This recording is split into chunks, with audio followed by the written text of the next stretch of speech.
Hello, everybody. Welcome on back to baseball here on youtube.com/SeanOsaurusRex. My name is Sean. 5 nights a week, we're streaming baseball here on the channel.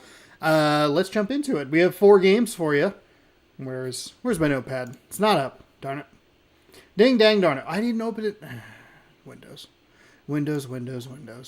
All right, we are going to be starting with the Guardians taking on the Royals. We have the Pirates and the Diamondbacks, Orioles and the Athletics, and the Yankees and the Mariners. Let's jump in with what is kind of a surprisingly interesting game with that Guardians-Royals. You can see here, the Royals are half game ahead in the AL Central. The Guardians have had the lead the entire time, and now they don't. And that's how it goes. All right, let's jump in here to our first game. Welcome on in, everybody. Happy Sunday. Hopefully your Sunday scaries aren't too terrible. We're heading to Kansas City for game number 1. And then we'll be enjoying some other games. What's interesting about the Orioles and the Athletics, it's kind of funky in both the NL and the AL. We have 2 divisions that have teams that are real tight. So in the AL East, or the NL East, you have the Phillies and the Marlins, and then in the AL Central you have the Royals and the Guardians, and both of those teams are tight, and the closest teams are like 3 games behind.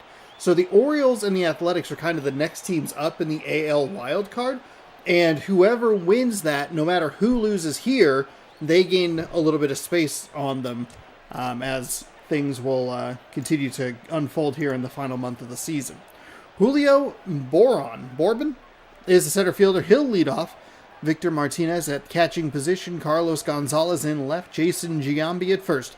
Kenneth Bolton is in right field. Eric Abar at shortstop. Brent Morel at third. Raji Davis is the designated hitter, and Maicier Istruis is the second baseman. A little bit of a tricky lineup up top. You'll get 4 batters from the left-hand side if it's a righty pitcher, with 3 true lefties and a switch hitter. A couple more switch hitters in the bottom half of that lineup. Makes it interesting. Jake Arrieta, we've seen him a lot this season. 7-3 with a 3.99 ERA. 10 games, 29.1 innings pitched. It was 38 hits, 6 walks, and a bunch of strikeouts. Yeah, 38, 6, and 25 hits, walks, and strikeouts. Welcome on into baseball here on youtube.com/SeanOsaurusRex. Thanks for joining me for our 4 games of action. Arrieta's been looking good all season long, but he has stumbled. He's 0-3 in his last 3 decisions. He was 7-0. As we see a first pitch strike high inside.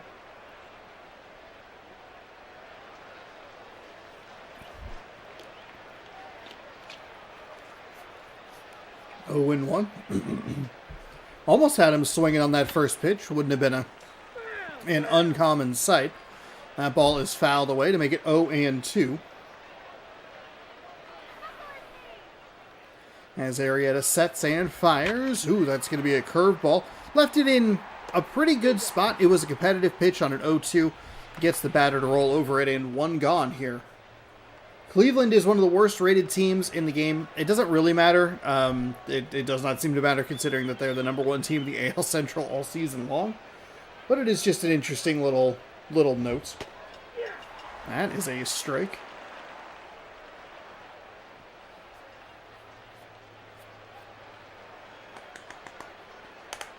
Looks snowy in Chicago. We're rooting for the Rams, everybody. It's 0-1 as Arrieta winds and fires. That is inside and low for a ball.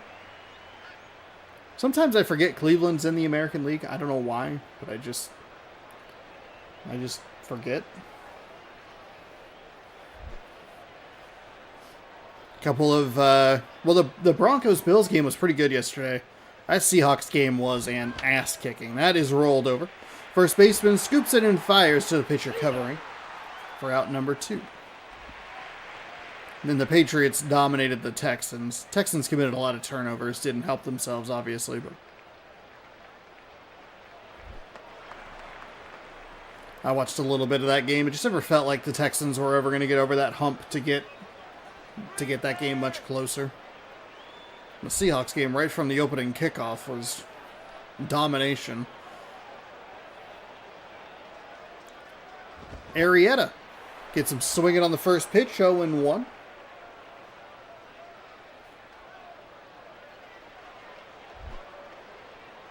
Two gone here in the top of the first. Arrieta looking to get back into that 7-0 form that we saw from him early and often in this season, including a game where he just completely shut down the Seattle Mariners.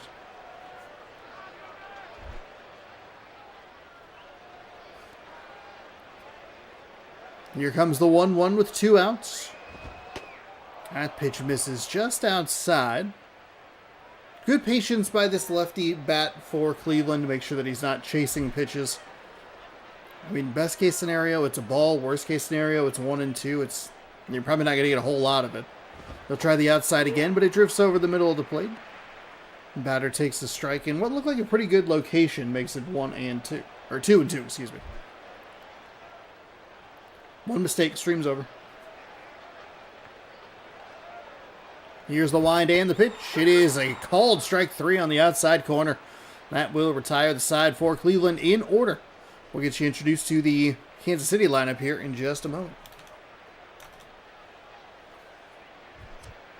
Austin Jackson, another center fielder, leading things off. That seems to be like the most common position to be in a leadoff spot in this game. Not something I ever really paid attention to until recently, but still true.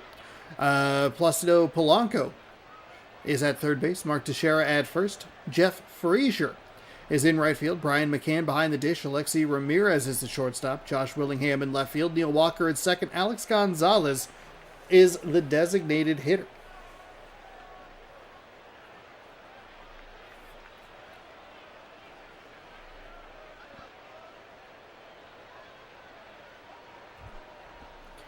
Jeremy Hellickson is 4-5 with a 4.15 ERA, 10 games, 26 innings, 28, 12, and 16 hits, walks, and strikeouts. As we are ready for the home half of the first. A battle for first in the AL Central.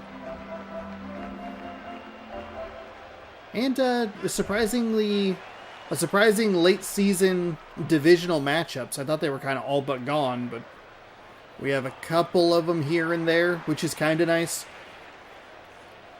If there was any game that had like a custom schedule where we could kind of piece the things together and shove more of the divisional games into the latter part of the season, I think that would be a benefit for running back a season 2 of this. Maybe we could go to the HD era on the PlayStation 3.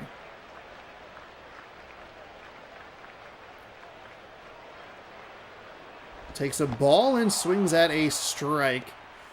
Looked like it was going to be right on the zone, on the right at the bottom of the zone. It's a big hero swing right there, makes it 1-1.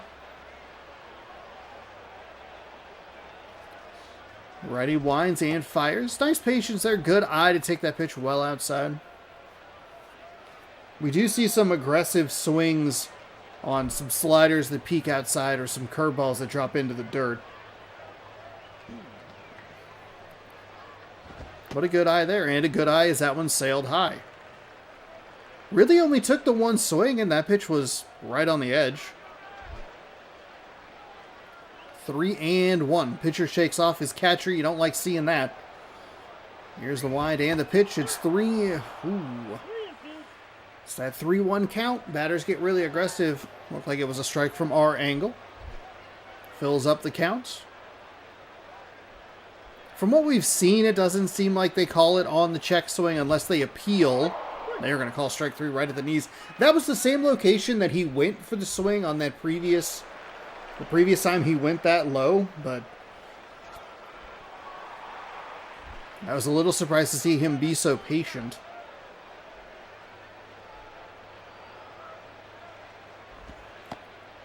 Polanco takes a ball outside.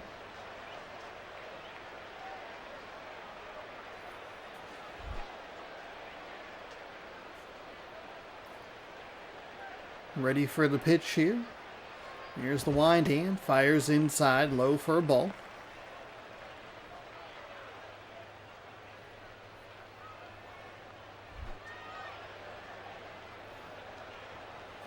Two and up. Pitcher readies, winds, fires. Fouled off the end of the bat. That's foul. That's foul. That's a foul ball right there. That done did go out of play. That's a foul ball. That is hit well, but slices foul. He's seeing all right. Seeing the pitches all right, just can't quite get it timed up. It's now 2-2.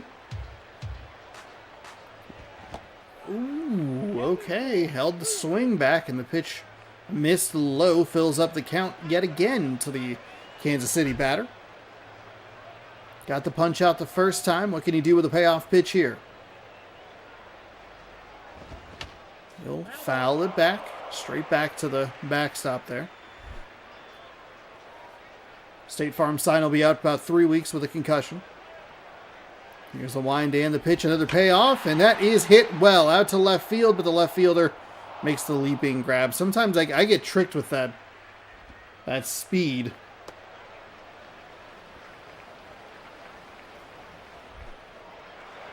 So far a pitching duel here.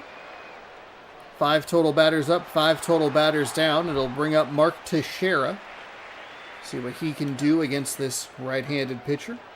Has a good looking average. And takes a strike at the knees.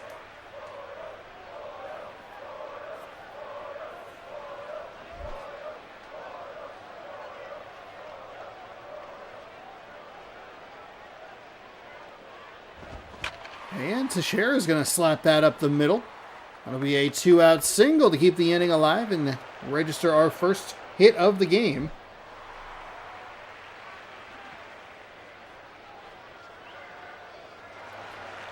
And that'll bring up Frazier.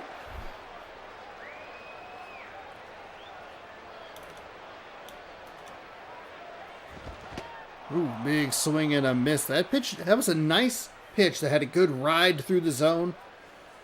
Able to get it right over the top of that bat. 0-1. Frazier probably anticipating it dropping ever so slightly.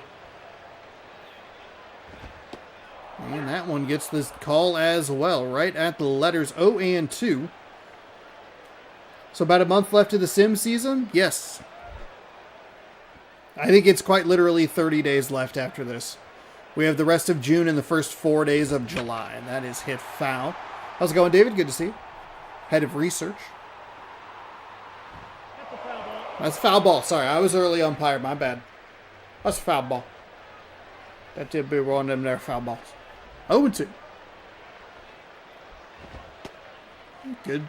I kind of like that pitch. I know it sailed pretty far out of the zone. It was probably a pretty easy take for the batter, but he's gotten the call at the letters in this at-bat. Why not try to get it again? And he's had good ride through the zone. It hasn't really dropped off. And they're going to go right to the other side. Work the east to the west and gets that corner. It'll be just the one hit for Kansas City. Giambi, Bolton, and Abar coming up. Jason Giambi is only batting .209. Colorado Rockies. Rams lead 17-10. Midway through the fourth. God, please, Rams. Please. Please. End the Bears season. Has a strike on the inside corner.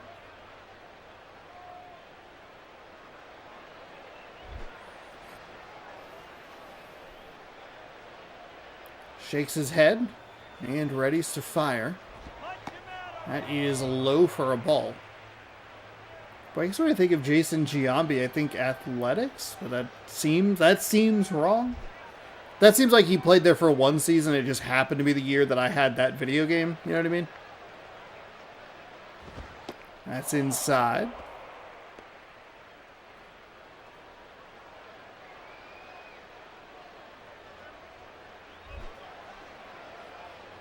Two and one.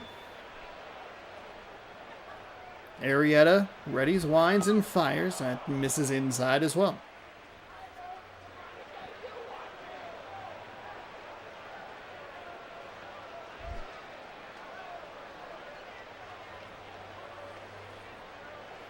Three and one is on the way and sails high. So Giambi takes a walk. That'll be the first base runner of the game for Cleveland.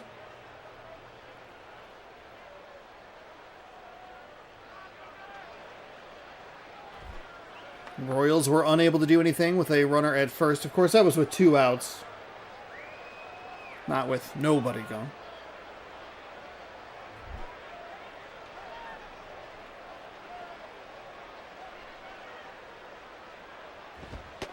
That stays upstairs for a ball. That's a surprising call, considering a couple that we saw in the previous half inning against Kansas City. He was an A for 7 seasons total between 95 and 01 and again in 09 briefly. Interesting. Good to know.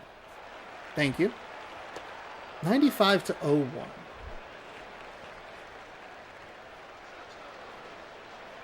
I don't think I would have had a baseball game that had him on the A's. Why do I think he's... Well, I mean, because that happens every once in a while. You see, like, a player just for, like, the 1 year. Anyway, good to know. That is fouled away.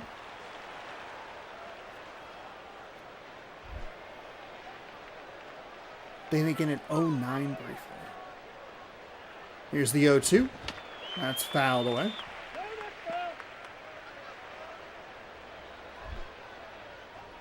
0-2. 1 on, 1 out here. And that is a broken bat foul ball. Oh, that's actually a good break for Cleveland. It's a bad break for Kansas City. You're looking for that weak contact, trying to just get it like basically a strong bunt. Instead, they're going to get him to roll over. He'll go to first for 1, over to second. Not in time. Lead runner gets to second. I'm okay with the throw. I think that's a good decision. Don't overthink it. Take the guaranteed out at first. Probably would have had him in second, but take your guaranteed out at first. And see what you can do. All you got to do is get a force out at first base here, and you're out of the inning. Runner on second with 2 gone. Does not get the call. Misses low and inside. 1-0.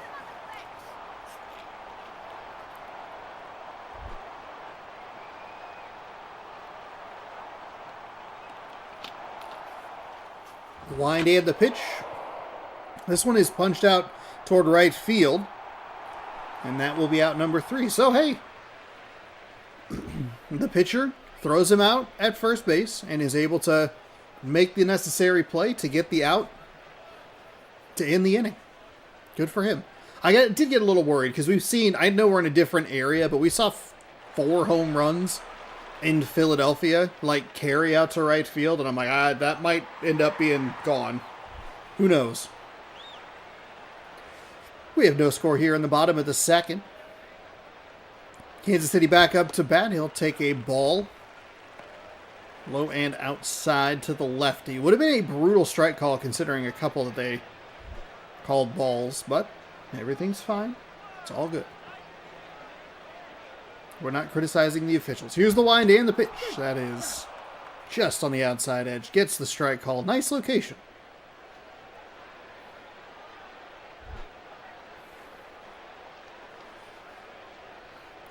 1-1. See if he's going to try that outside part of the plate again. And just a little early on it. Pulls it foul at the first base side. You can see where the catcher's set up. They're wanting that low outside corner to the lefty. That's where they're going again. But that... Oof. And that's where it gets a little dangerous. If you're a hitter, that ball kind of creeps inside, but then it just gets him at the knees. So it'll be a strikeout for out number 1. Alexi Ramirez steps in.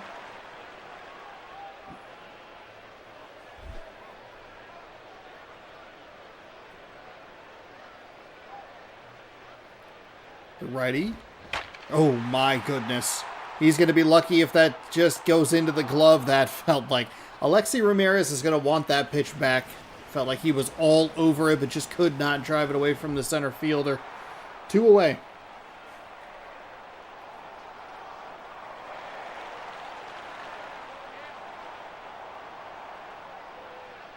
That'll bring up Willingham.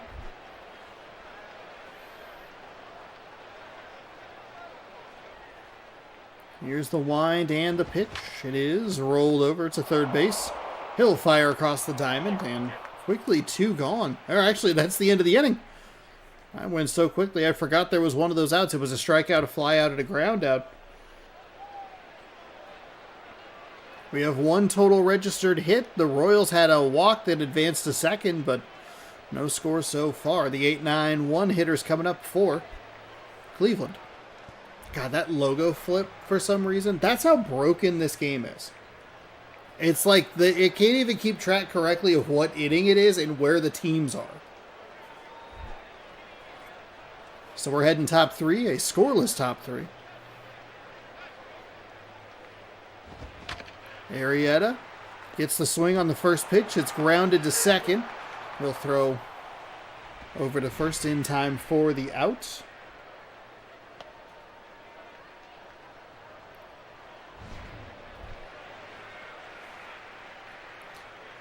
Meiser Estruas.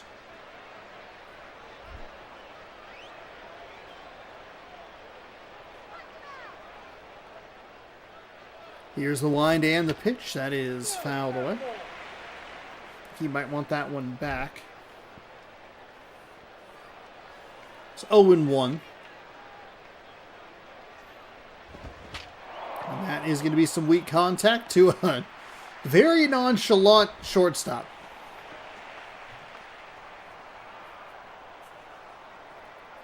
We're good. We're good. I got it. We're all over it. Who's coming up to bat, by the way? I was doing a whole bit there. Oh, the center fielder, Michael Boron. That is a strike. That low outside corner has been a little weird today. I think that was probably more of a strike than some of the other pitches have been.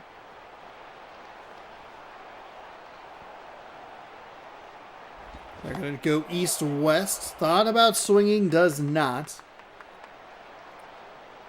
He'll hold it back and take a ball inside.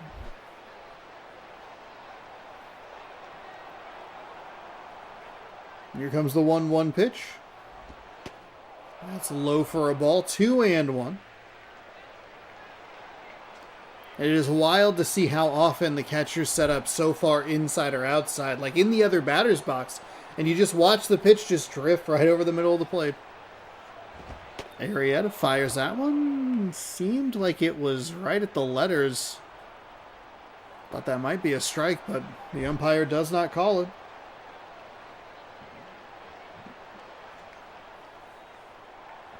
Here's the wind and the pitch. It'll foul up the third base line.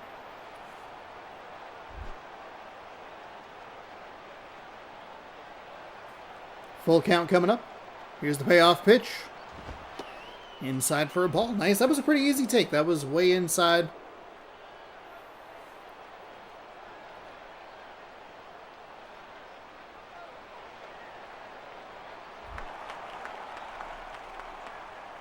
So Arrieta walks another Cleveland batter to bring up Martinez.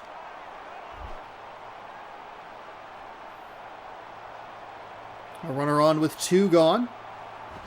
I mean, this is the time for Cleveland to take the lead. 2 out damage in the top of the third. I mean, Kansas City's the only team so far that has a hit. Cleveland's had more base runners, but they've both been via the walk. Here comes the 1-0. It's inside 2-0.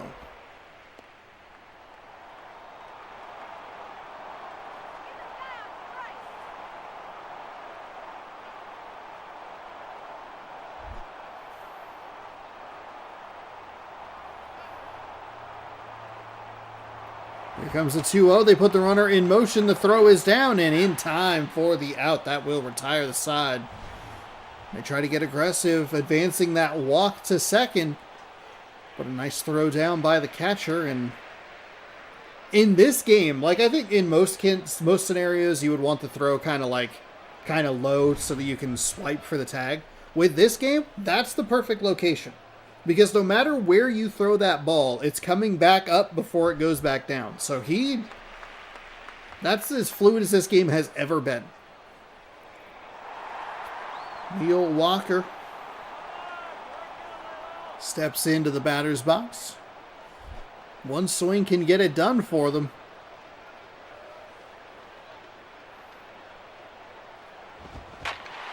Oh, it's not going to be the one swing that they need, but it'll be a good start. It's a double into the gap. It'll be a stand-up double just like that. The winning run is on second base. First pitch swinging, too. We are, by the way, on a streak of 4 consecutive walk-off games. Every game in the last video that I streamed on Friday was a walk-off victory. Spoiler alert if you haven't watched it, but they were good. Here's the wind and the pitch. That is going to go out to the right fielder. Or is that going to go for a home run? No, it's caught. Oh my goodness. Thankfully for the Royals, it's an easy advance. I thought it might get to the fence or get out of the park. Austin Jackson 0 for 1.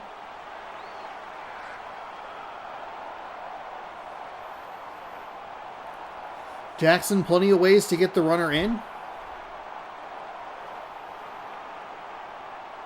If Kansas City blows this. Kansas City, by the way, has like maybe the most fraudulent win of the season against Minnesota.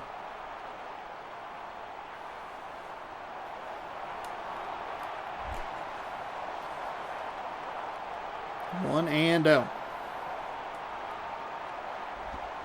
Oh, Jackson fouled that up the first base line. That was going to get real dicey in this game with how they run from third to home and trying to initiate that contact. It is more imperative that you get it into the grass. That's going to be blocked nicely by the catcher. Throws down to third. He's safe. The only reason you get that little jump in your voice is just in case that throw gets missed. We have lost a game in this very stadium in Kansas City by missing a throw to third base. Trying to pick off a steal attempt. It was hurtful.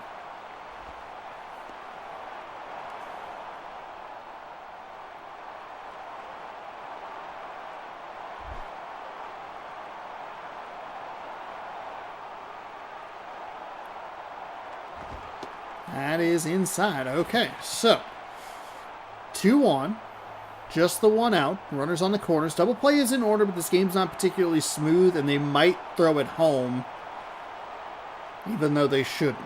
But also, the runner shouldn't run home.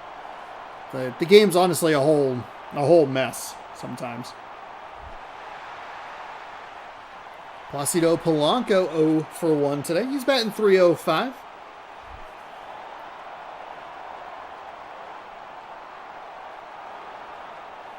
Here's the wind and the pitch. Outside for a ball.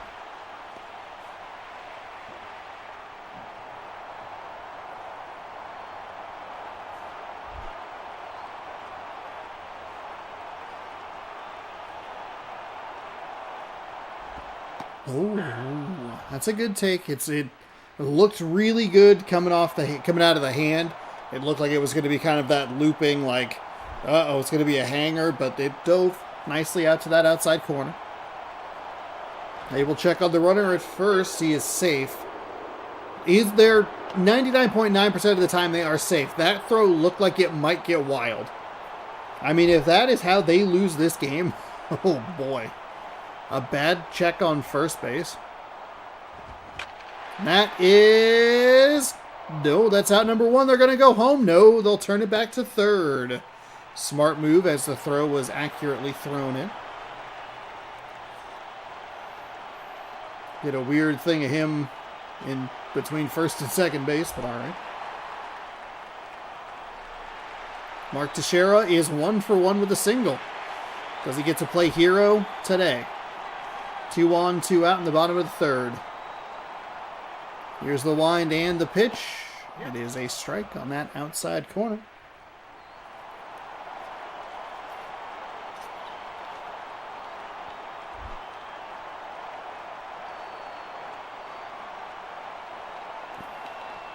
Here's the wind. Teixeira. Big swing, but goes foul. Sorry, foul.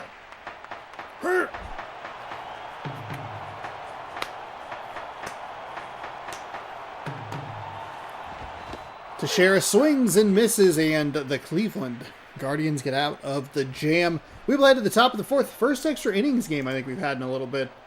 It is no score. And what's interesting is that the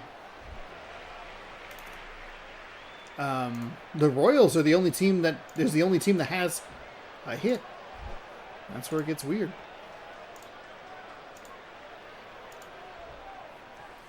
Here's the wind and the pitch. It is high for a ball. Arrieta's been a little less consistent. He's had a little less... His location has been a little less consistent. That is what I'm trying to say. He's walked a couple batters in this game, but it's been a little tougher at times for him to get the outs. Here comes the 1-0. That is low for a ball. 2-0. By the way, it all comes down to this. It is a 4th and 4. Caleb Williams drops back. He's running. He's all the way back. Fires it into the end zone. It's caught for a touchdown. How did you let that happen? Oh my God, I hate the Chicago Bears. I hate the Bears so much. There's nothing more annoying than watching Caleb Williams drop back like he's my brother in Madden NFL 98. Just dropping and dropping and dropping. I hate Caleb Williams. I hate the Chicago Bears. God.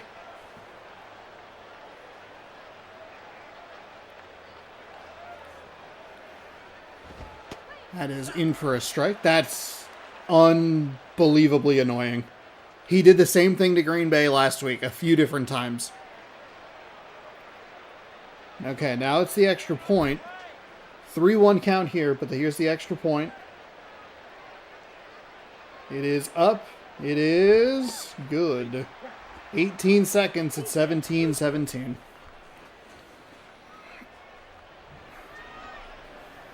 They had him. How did they lose track of the receiver in the back of the end zone? How did they undercut that so badly? Here comes payoff pitch. It's top of the fourth.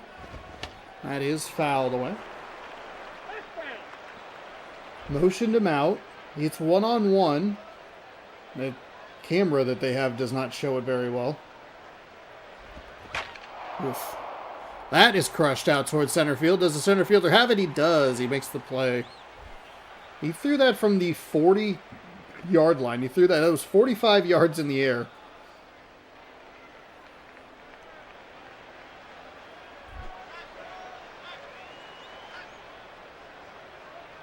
So with one gone, here's the wind and the pitch. Stays upstairs for a ball.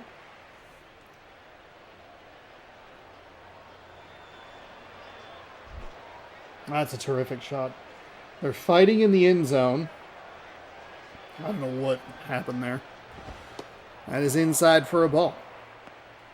So then how aggressive are you if you're the Rams in this situation with just 18 seconds left? We saw it kind of bite the Bills yesterday.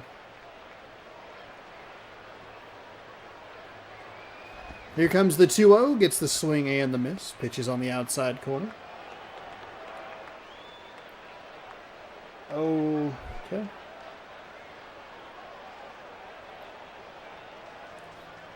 Here's the wind and the pitch. That is rolled over. Second baseman slides, but doesn't make the stop. It was going to be a tricky play. I don't think he was going to get there in time, but that'll be Cleveland's first hit all the way here in the fourth inning. Kansas City's going to be pretty irritated if they lose this game. They had the runner on third with just one out. And unfortunately for them, that really well hit ball out to right field with a runner on second was an out. So they only got the 90 feet. Giambi takes a pitch outside. And Giambi looks at a 1-0. That's up for a strike. Right at the letters. We're heading to overtime here in Chicago. If Chicago wins this game, I will have never wanted the Seahawks to win a game more in my life. That is not even a joke. Here comes the 1-1. Fouled away. I think it was a 4th down and 6 against Green Bay. 4th down and 8, something like that. Where Caleb Williams kind of did the same thing. He just kept drifting backwards and threw it. Well, at least the NFL has finally fixed their overtime rules.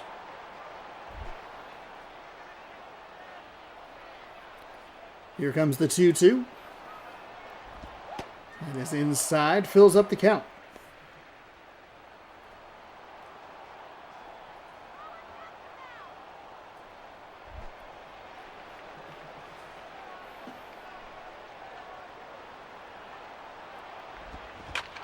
That is foul up the first baseline.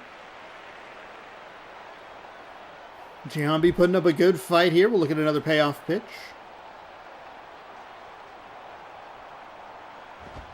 That is ball number 4. Okay. Arrieta, I believe, is his 3rd walk of the season, or of the game, excuse me. We're just gonna get the animation. We are not gonna get the stat line. I'm actually gonna go to the bullpen here. Arrieta, who would be on the hook for the loss if they give up a run. Jim Johnson, 19 games with a 3-2 record, 4 saves, a 2.25 ERA, 12 innings, 2 walks, 9 strikeouts.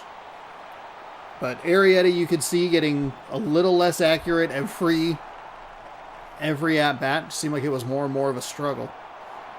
But we'll head to the bullpen, see what they can do.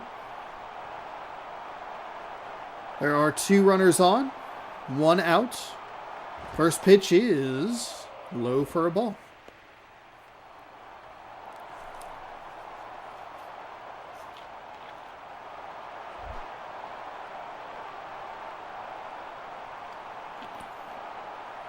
The righty winds and fires, gets the strike call.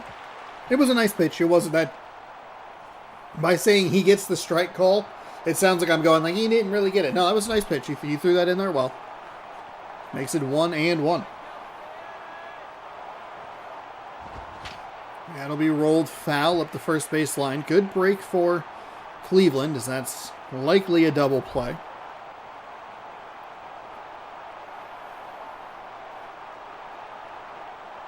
That'll be hit foul.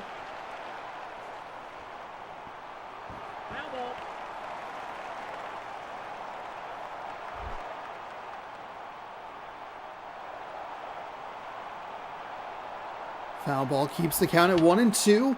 It'll be rolled over. He's got to go to second. He only goes to first. It's the second time we've seen the Kansas City pitcher do that. It's a slow roller right back to him, and you figure that he's got to pick up the try for the double play.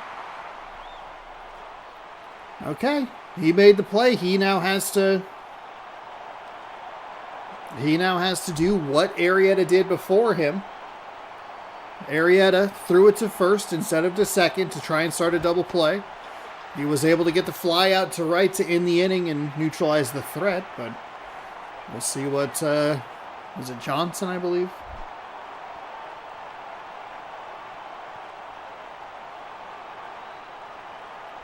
The righty gets the strike at the knees, 0-2.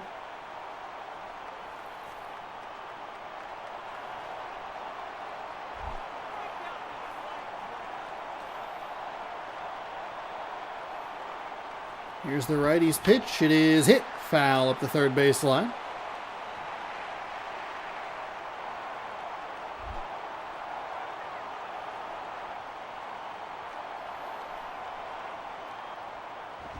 And that's outside for a ball.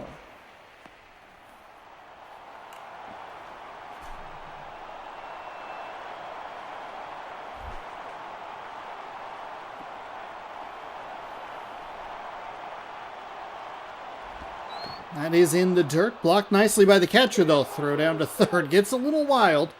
I don't think you like seeing a guy on the run huck it down the baseline. Johnson's playing with a little bit of fire here with his 2 outs. He just needs one more. He needs one more good pitch. 2-2 with 2 on and 2 out here in the top of the 4th. Pitcher sets, readies, fires. They are going to call that strike 3. Wow. Might have just been our angle, but I thought it was maybe just a touch inside. Cleveland picks up their first hit. They put the go-ahead run in 90 feet away. They can't get it to go across. So again, we have Kansas City with an opportunity for a walk-off. Currently on a 4-game walk-off streak for the games that we have been watching here on the Chin.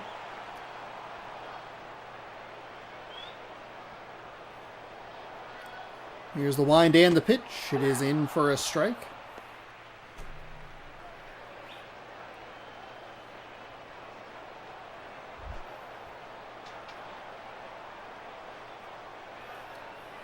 So 0-1.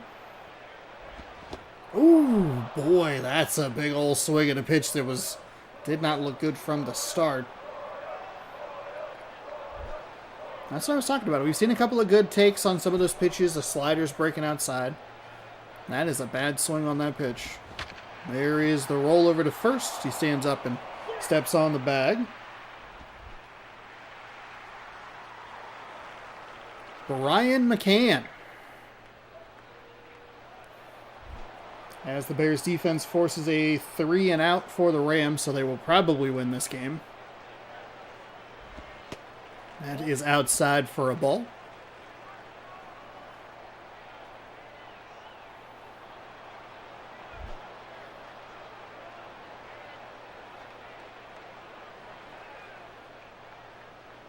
Here's the wind and the pitch inside.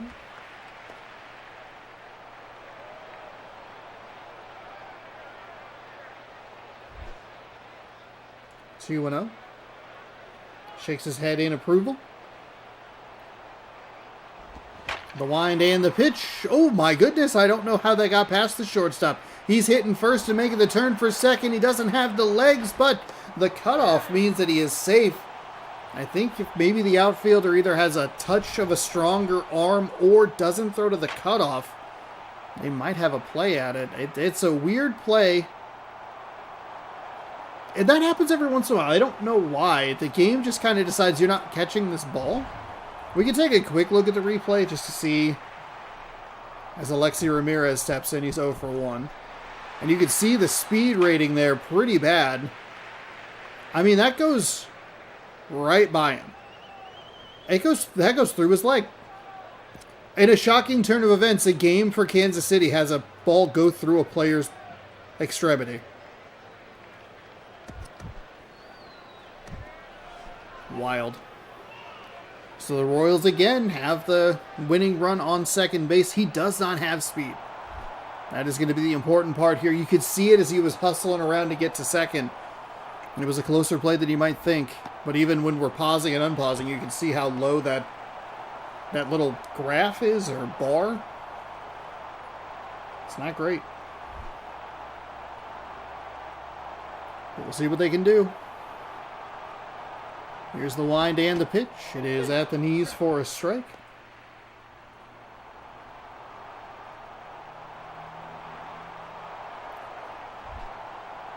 One and one.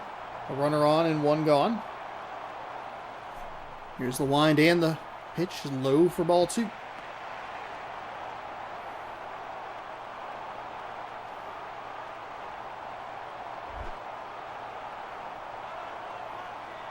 Here comes the 2-1.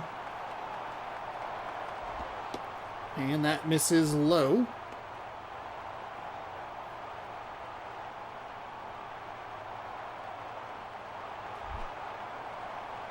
There is a base open. If he walks him, it's not the worst thing in the world. And that is what happens. Though we have seen Kansas City have 2 opportunities at double plays that they just have not taken advantage of.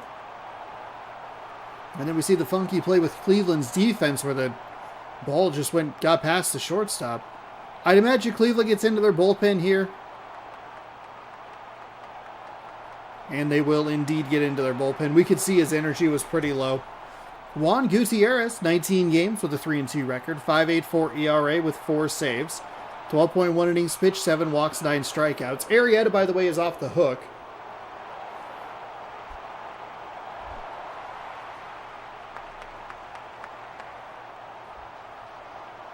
Josh Willingham steps up.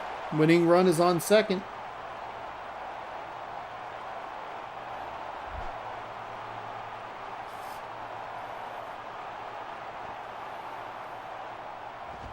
That is low for a ball.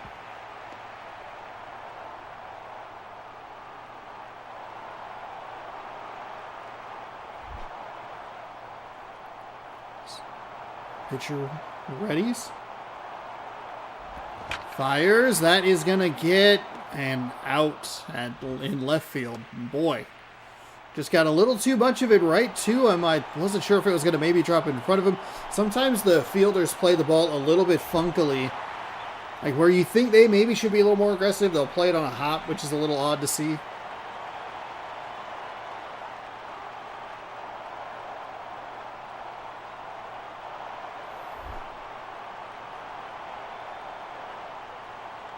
But that one went right to him for out number 2. Here's the wind, and the pitch is going to be hit out to right field. We are going top 5. Neither of these teams can get anything going.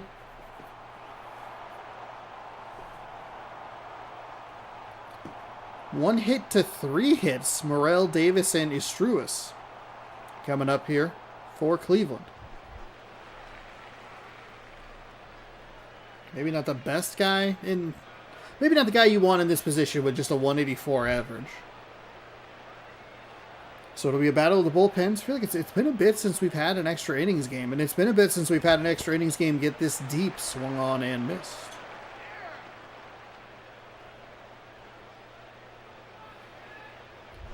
Third down and 6. And that is... He's going to be short. He did not reach the ball for the first down. That is high for a ball.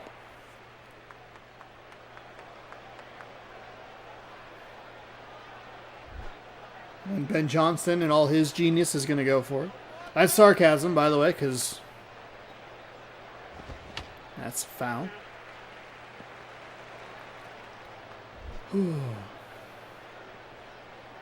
1 and 2.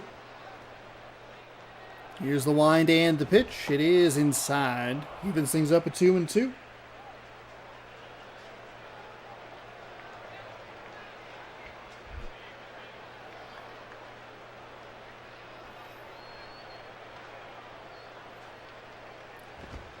That is low for a ball.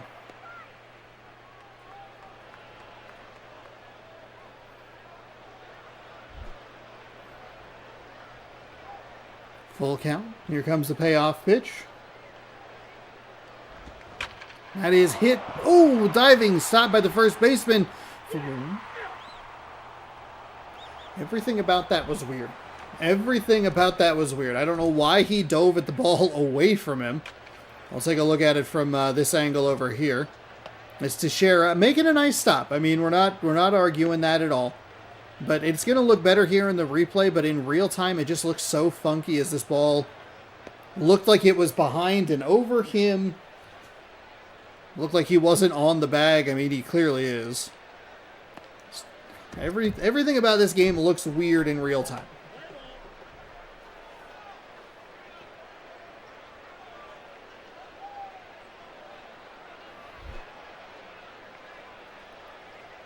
So 1 out and a no-score game here in the top of the 5th. And that is swung on and missed. Did the Rams just pick Caleb Williams off? Yes, they did. Come on, Los Angeles. Let's go Rams, everybody.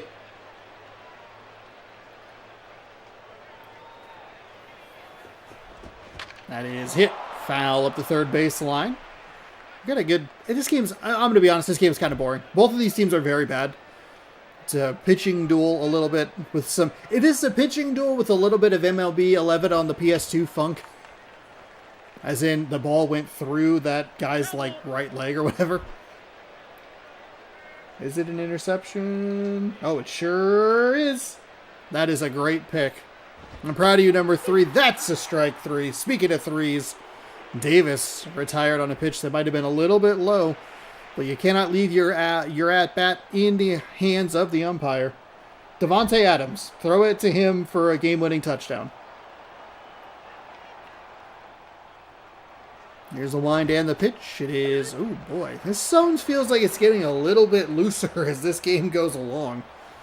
Pitchers, frankly, don't really need much help. 0-1. Seemed like that was maybe a touch inside. And it did seem like that strike 3 call in the previous at-bat was a little low. We also don't have the best camera angle in the world. That guy was looking for contact. It's like, I'd like to be hit, please. That is rolled to the shortstop. Off balance throw. Not in time. It's a good play on both sides. It's excellent hustle up the first baseline for Cleveland. It's a great play by the shortstop. Just couldn't get it there in time. I don't think there's anything to be mad about on that one. So a runner on. There's Davante Adams. I miss you so much, Davante Adams. I miss and love you so much. He said about his favorite ex. She'll come back. She'll be here. Oh, they're going to take a look at it. Everyone's getting yelled at. The officials need to stop that quicker, and Los Angeles needs to run a play faster. So we will head to the bottom of the fifth. Davante Adams has 2 feet down. That's a catch. I don't know why you're wasting all of our time. Here's the wind and the pitch. It is fouled away. By the way, for those of you who are curious, the longest game that we've had went 8 innings. And it wasn't a fun 8 innings either. It was another one of these like 0-0 games. That is foul at the third baseline. Every once in a while you get a game where it goes like a little back and forth, and those are more fun. The great example would be Orioles Yankees. One team would score a couple runs, the other team would answer back. They'd score a couple more, they'd answer back. It was a fun back and forth game. Too often it's been this. Nobody doing anything. Here comes the 0-2. And swung on and missed. So, set down on strikes. Yeah, that's a catch. First down Rams. Here we go. Austin Jackson. He's 0 for 1 with a walk and a strikeout.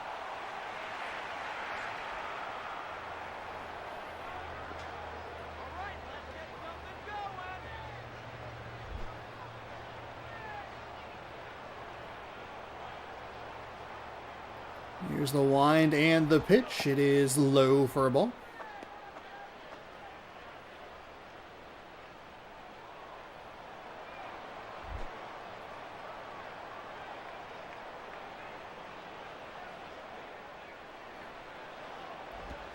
That is in for a strike. He's going to want that pitch back just because it was so over the plate.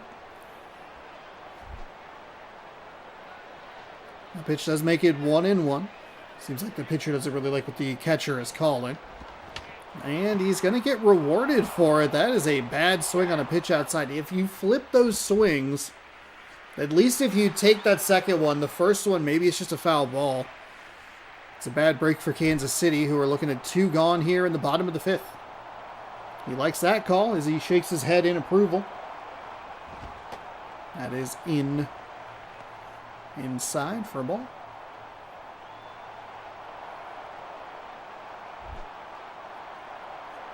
Here comes the 1-0. Nods his head it again. That one's up high. 2-0. Come on, McVay, what do you have to call? I believe he spells his name correctly, which is always a positive. Here's the wind and the pitch. In for a strike. That's a good take. It's inside enough to where it starts to get right on that edge. Is it ball 3? Is it strike 1? I think it's a good take. Sometimes they're a little passive on some of the pitches that look like mistakes, but that's fouled away. He evens things up at 2-2. What do you have, Stafford?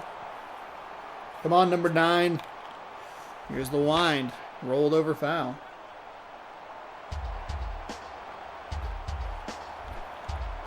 Where are you, Puka Nacua? Where are you, Davante Adams? A lot of pressure. Right to him. First down. First down and more. Puka frickin' Nacua. Let's go. Let's go. Full count here. 2 gone. Bottom 5. 1 swing can end it. What can he do here? Winds, fires. Just took a look at the strike. Just took a look at the pitch. Just watched it go by. It was a good location. I mean, it wasn't like it was on the edge. It was a 50-50 call. Maybe you get ball 4. Like, that was a strike. Oh, all right. We're heading top 6. There's a nice run. How close do you get before you send the field goal unit out in the swirling winds in Chicago? As a strike is called, the low part of the zone. Oh boy. I shouldn't be this, like, invested in it, but that's just how much I hate the Bears. 0-1. Johnson winds and fires outside. Makes it 1-1. I don't think you put this ball in the air again, do you? You're in the shotgun. Oop. Got whistled. That's outside. I think the question then becomes, do you send the unit out, the field goal unit on third down, just in case anything goes wrong? Then you have a second down to get it. Fouled away. I think a 1-0 victory. I think a 1-0 score is going to be the end of the game here. Neither of these teams have been consistent enough hitting the ball. They both had opportunities to take leads with runners on third base and just have not been able to do it. No score here in the top of the sixth. A full count. Johnson ready to fire a payoff pitch. That is going to get hit foul. They did throw the ball on 2nd down and 7. Interesting call there. It was incomplete. Another payoff pitch on the way. Here it comes. Winds and fires. Foul. Foul ball. So we'll get to see another payoff pitch. You feel like with every time they see the ball, the batter gets an advantage. Couldn't hold back the swing. I would think that would be ball 4, but I guess you never know. Here comes the 3-2. Yet again, payoff pitch. Winds and fires. That one is rolled to the first baseman. He'll hustle over to step on the bag for the out.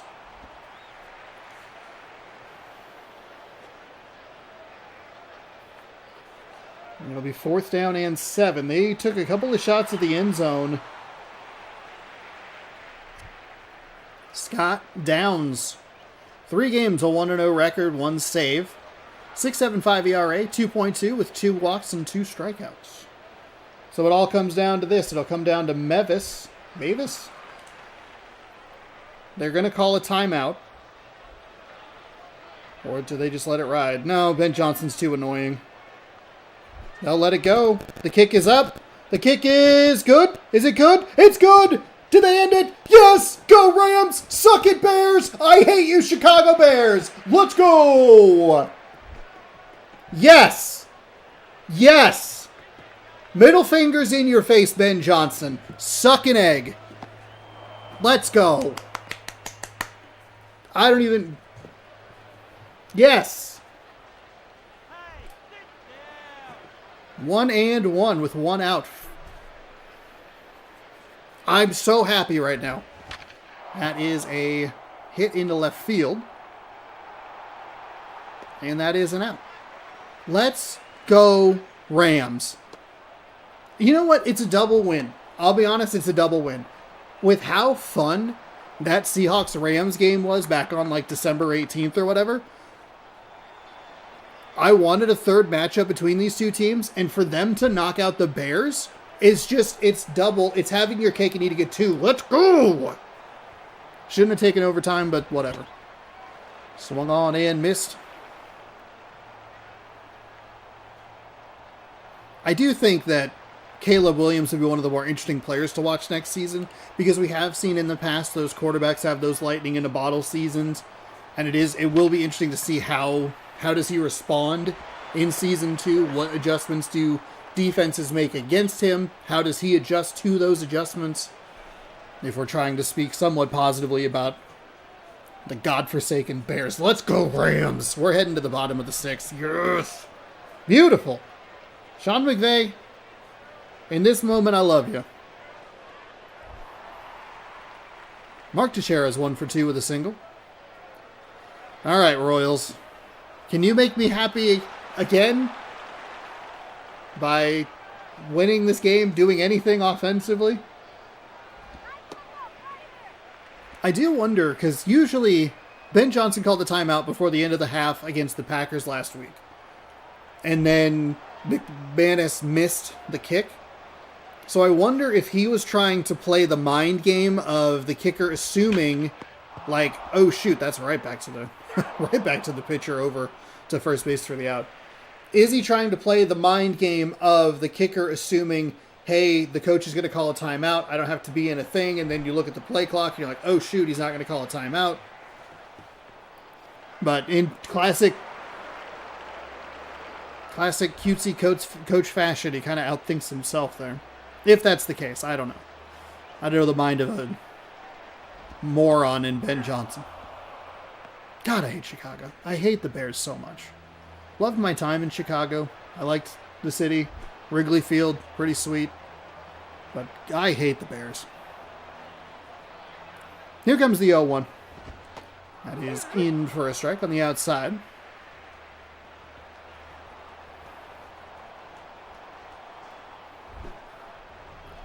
Oh, and 2.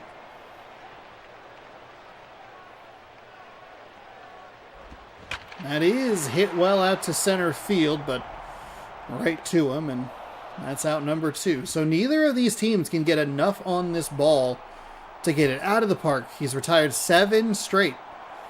They can't get it out of the park. They can't get it away from the defenders, really. I mean, the best hit ball in this game, I think it was I think Brian McCann, he had the double, the leadoff double. The next hit was at the fence in right field, but the outfielder was able to get to it. I mean, he split the defenders, but it wasn't like it was a monster mash off the wall on the fly. It found the grass. That is going to be an out.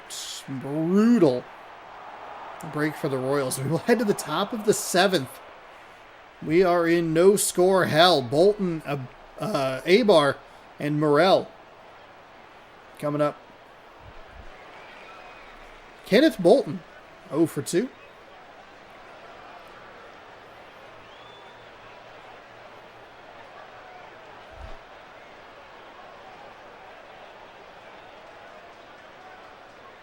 Here's the wind from the lefty.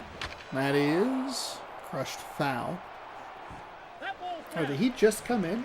When did this pitcher come in? It was probably when I was yelling at people. That is going to be picked up by the third baseman. To the game's credit, there have been some better defensive plays. There was the one weird lapse by the shortstop.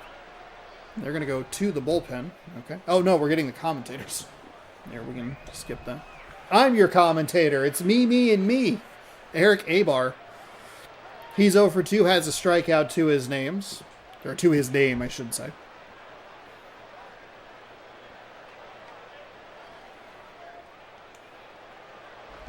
That is going to be a 1 pitch, 1 swing, 1 hit. Oh, no, we didn't. I'm sorry. We didn't even get the... We got commentators. That's on me. I got a little locked in on the new pitcher there. But that is a first pitch swing, and it is driven up the third baseline for a single. Just going to become a question of, did the Kansas City Royals run out of arms to work with? No score in the top of the 7th. 1 on, 1 out, as that is outside for a ball. 1-0. I don't actually need the Chevy post game. Oops.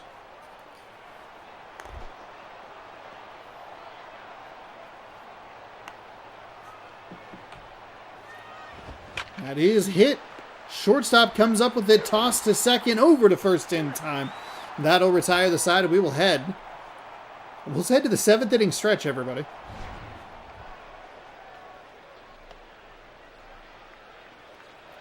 Do we have a record breaker here today?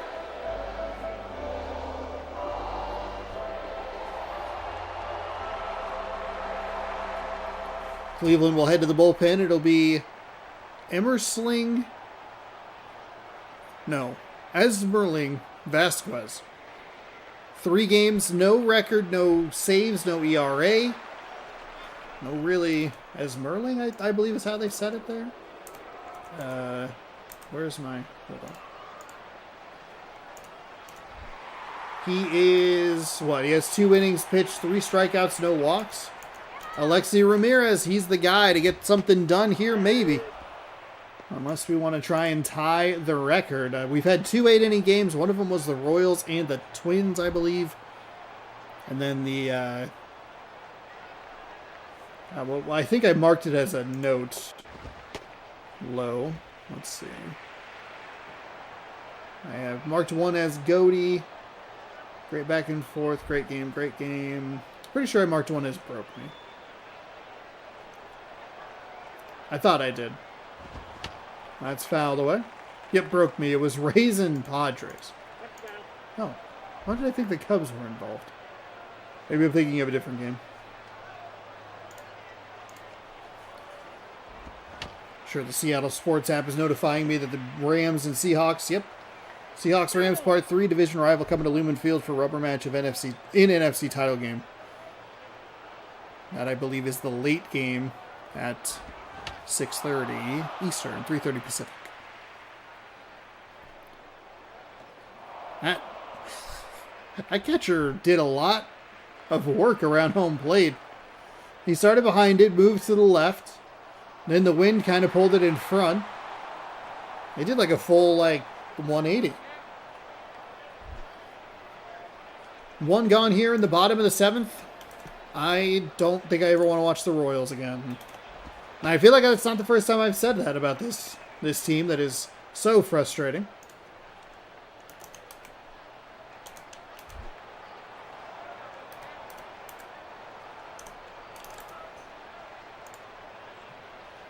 Here's the pitch.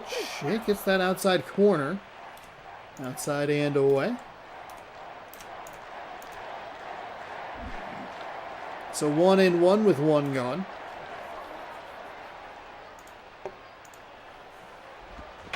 That is hit well. Out towards center field. It's just an out. Oh, no, it got over his head. Oh, thank God. Something's going to happen in this game. Oh, thank the Lord. That is a catch. I'd say 90% of the time. Maybe 85% of the time. But every once in a while, it does that where it just kind of gets over the head. And it's very weird to see.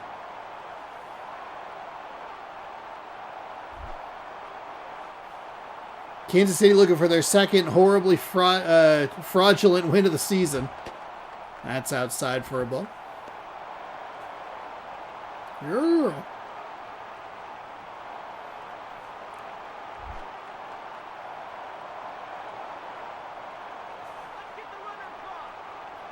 Here comes the 1-0 inside. Nice job by the catcher, making sure it doesn't get by him.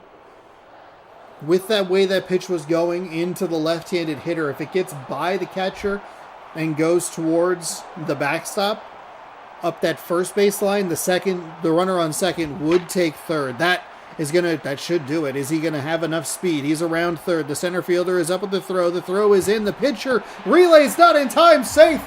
5 games in a row we have seen a walk-off. This one took 7 innings. Some of them pretty miserable, but we got to watch the Bears get eliminated by the Rams. It's not all bad. Wow. Royals won.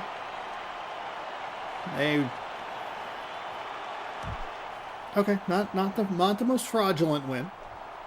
Oh, shoot. I meant to actually. Was it Neil Walker was the player of the game? Hold on.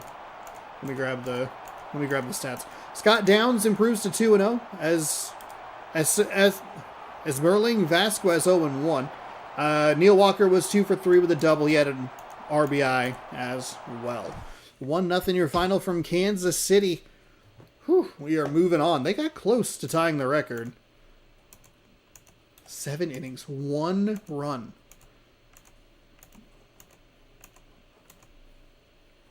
Oh my goodness. There's your Neil Walker stats. 2 hits on 3 at-bats, 1 RBI and a double. And that will do it. All right, let's catch up on some scores. Rays over the White Sox 3-2.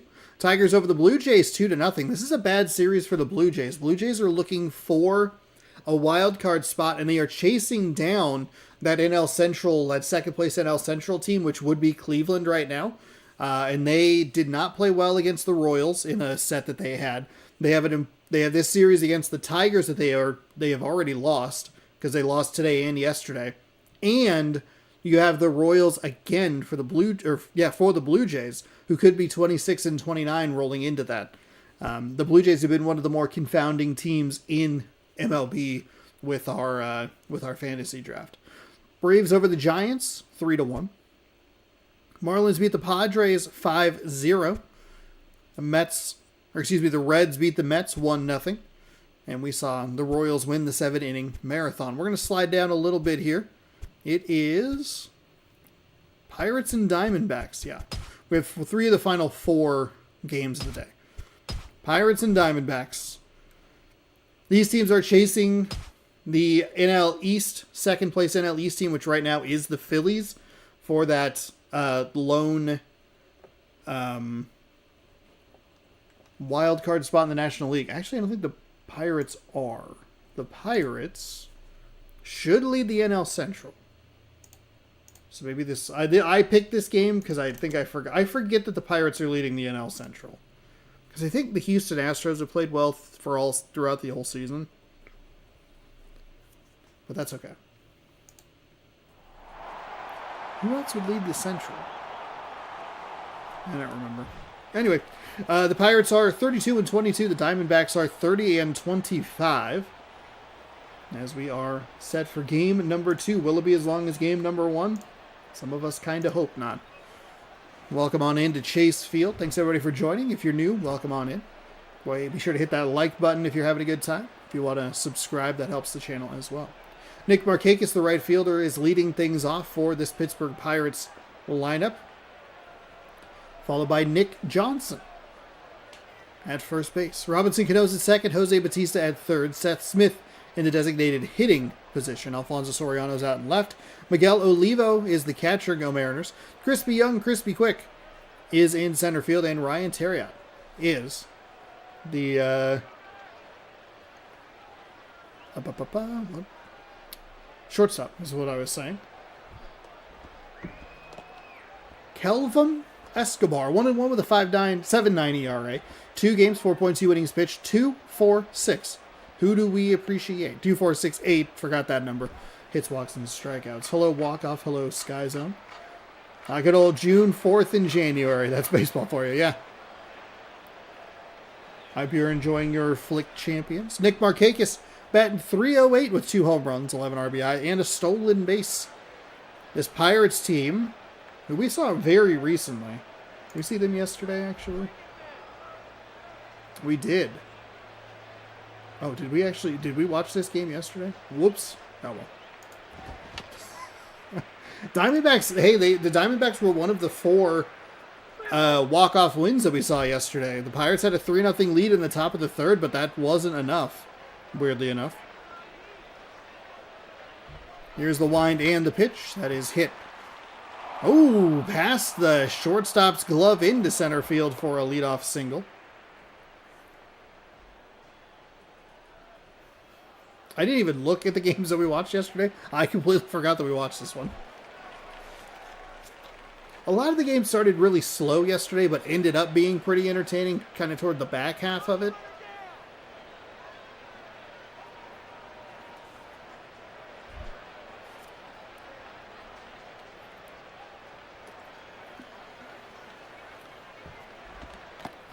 So after the single, there's the pitch, and it misses for a ball.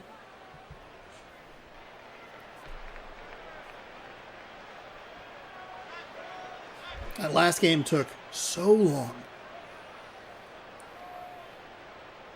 Here comes the 1-0. And gets that outside edge for a strike. 1-1.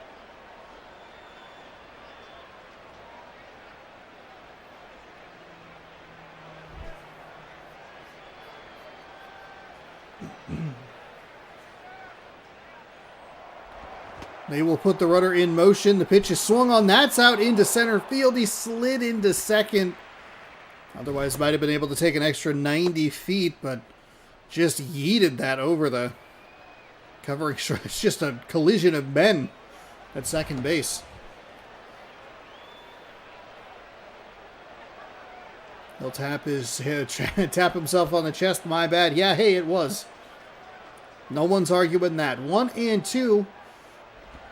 And that is hit. Caught by the shortstop. Wow.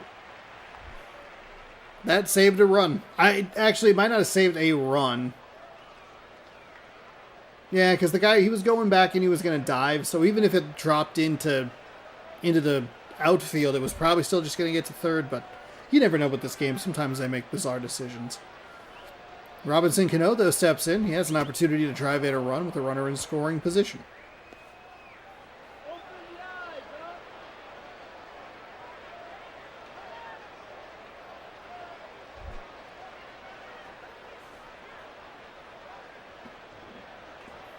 Here comes the 1-0.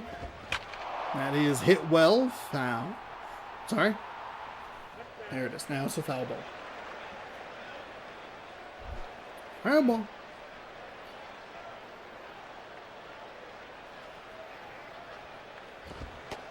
And Cano will take a pitch low.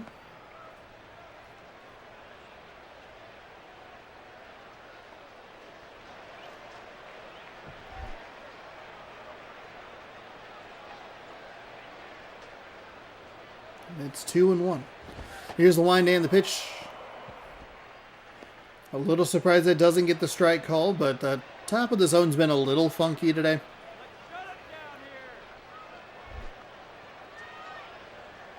That makes it 3-1. Batters like being real aggressive here on 3-1. Cano is a guy. Oh, boy, got that off the end of the bat. That skied over toward the third baseman. Waves everybody off, and it drops into the glove. 2 away. Both outs with a runner in scoring position. Jose Bautista stepping up to bat.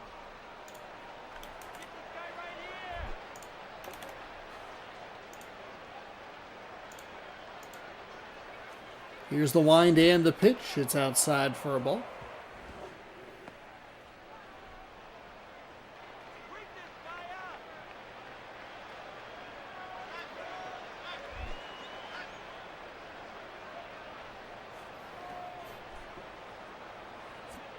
Diamondbacks pitcher is ready. Gets him to roll over it, but it does go foul.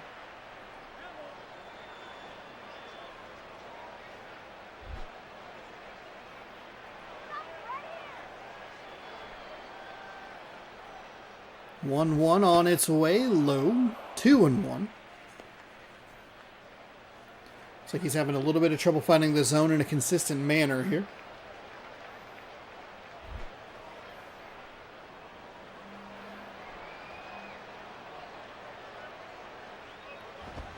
Pitcher fires, and it's fouled away. So Bautista will look at another pitch. 2-2. A runner on second with 2 out here in the top of the first. Pittsburgh looking to score early in this one. And that will not be the case. Bautista chases a ball out of the zone, a fastball out of the zone. And we will introduce you to the Arizona Diamondbacks lineup. Pittsburgh with 1 hit, but can't do anything with it. They do get a successful stolen base. And it'll be David DeJesus stepping up. He's in right field. Freddie Sanchez at second. Joey Votto at first. Jason Bay in left. Chipper Jones is at third. Hector Luna is the designated hitter. Curtis Granderson in center field. Matt Wieters is the catcher. And Cesar Istruas is at shortstop. This lineup looks a little different than I think it was yesterday. Chipper Jones, I think, was the number 2 hitter. So they might have a lefty on the mound for the Diamondbacks. Lefty. That's my guess. I thought Chipper Jones was in the 2 spot. Yeah. Dallas Braden 6-4. A 4.10 ERA, 10 games, 26.1 innings pitched, 28-6 and 11 hits, walks, and strikeouts. Here's a look at your Pittsburgh Pirates defensive lineup. As we head to the bottom of the first, no score.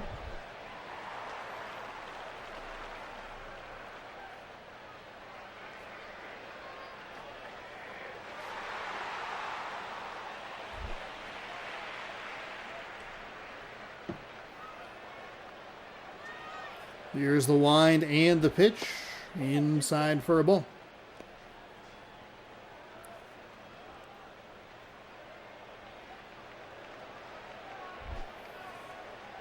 One and 0. Lefty-lefty matchup to lead things off, and that is inside for a ball.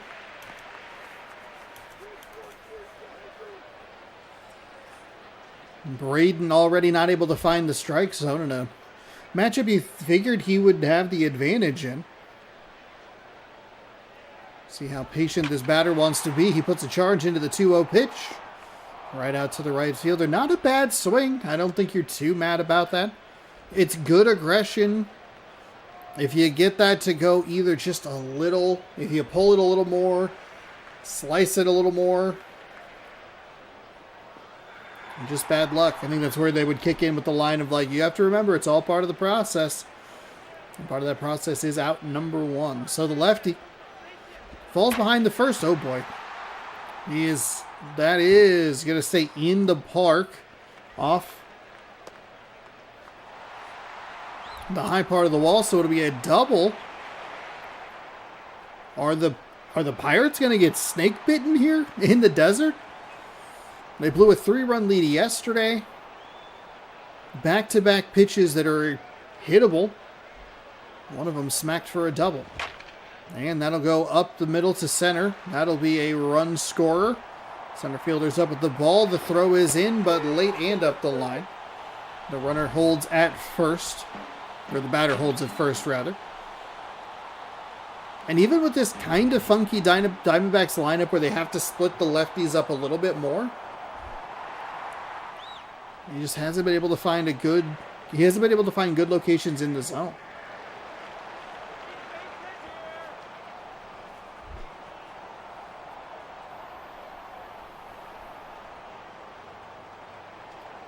The lefty winds and fires. Hey, there he finally gets ahead of the batter. He fell behind 2-0. 2 balls, no strikes. And then it was first pitch swinging on the last couple of batters. Finally gets a 0-1 count in his favor. Here's the wind and the pitch.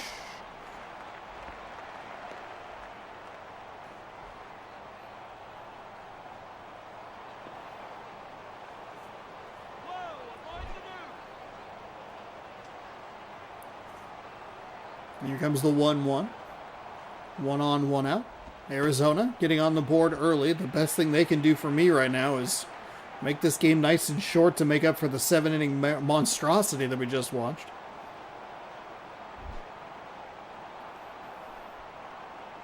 You can call it a marathon. I think monstrosity is a better word for it. It would mean most likely that the Diamondbacks would break our walk-off game streak at 5, which is kind of unreal in the first place to get 5 games in a row that all ended with a walk-off.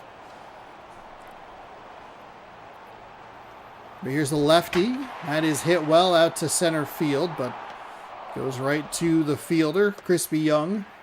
Crispy quick. Runner back to first.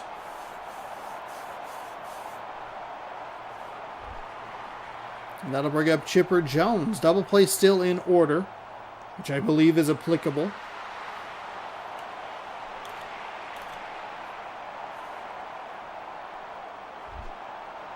No, it is not. 2 gone. Oh, I forgot about the first out to the left-handed batter. Out to right field. My bad. Then it was the double, then it was the single that scored the run, then it was the out to...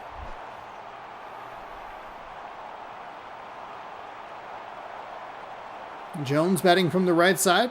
Takes a look at the pitch and fouls it away. That ball's foul. 1-1.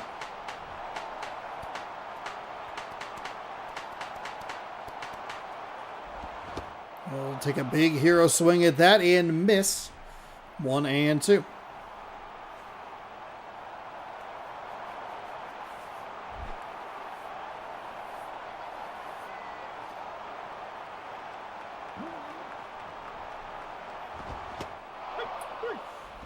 So Pittsburgh able to hold them to just the 1 run as Jones strikes out. We will head to the top half of the second. It's 1-0 Diamondbacks. The 5, 6, 7 hitters. Seth Smith, he's batting .420 on the season, 3 home runs. And, 13 RBI? He's got a blazing .420 average. So good for him. Yeah, 13 RBI. No stolen bases, though. See if the Pirates can strike back here on the top of the second. That one's driven. Foul ball. 0-1. It always lands. It's always kind of funny to me when the players on the field forget how many outs there are. Yeah, they're just yeeting balls into the stands for the fans, going, shoot. There's only 2 gone. Man, is that a bet? Like, can you make that bet?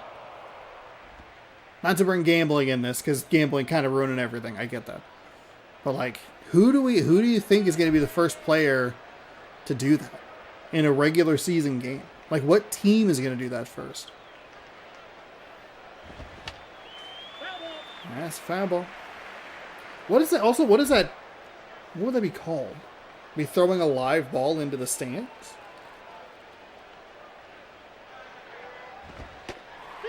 Ooh, Seth Smith takes a strike at the bottom of the zone, at the knees. Alfonso Soriano stepping up.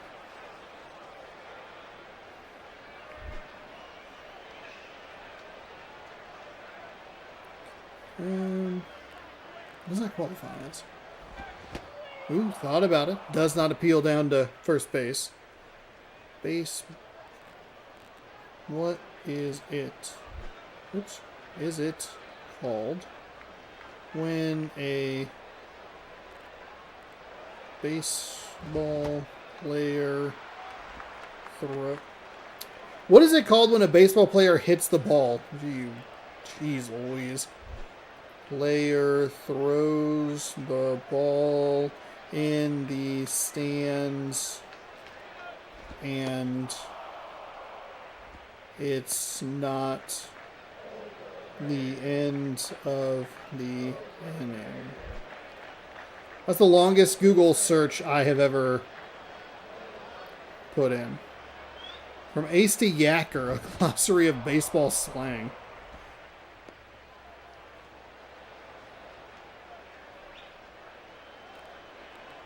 What happens when an outfielder catches a fly ball with nobody on, making it less than 3 outs, and throw it into the stands? That's hit into left field.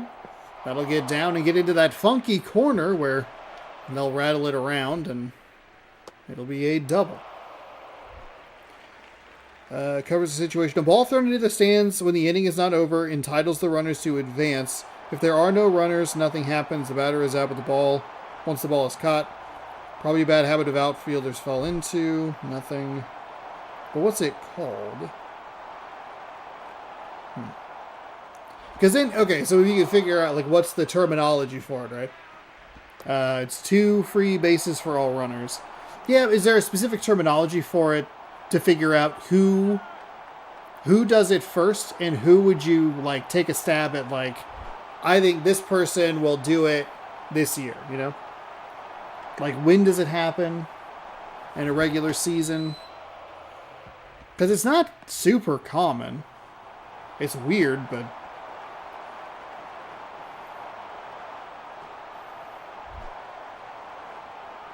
(2-0).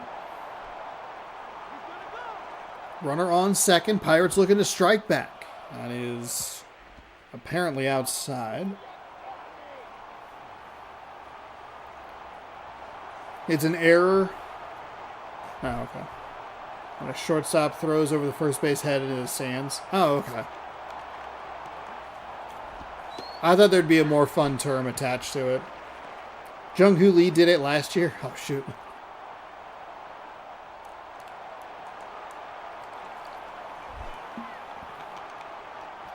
3-1.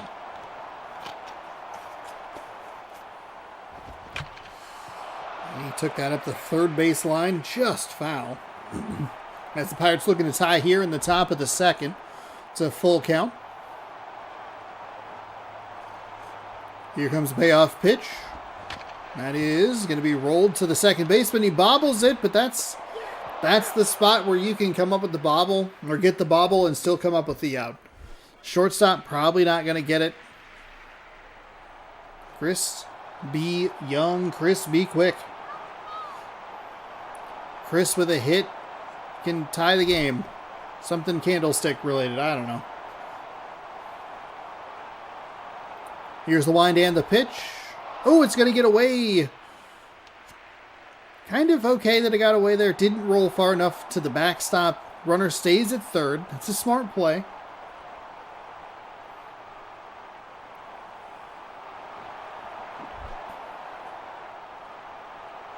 It's a 1-0. Here's the wind and the pitch. It is in for a strike at the letters. The embarrassment a player must feel having to still go back out there for that third out, knowing everyone saw you mess up. Yeah, that's not fun. And that will retire the side in foul territory. Crispy Young, Crispy Quick skies that one. And it's out number 3. Luna, Granderson, and Wieters coming up. Both with teams with 2 hits, but Arizona was able to capitalize on the hit that they had for a run. Hector Luna's batting .280, no home runs, 6 RBI, no stolen bases.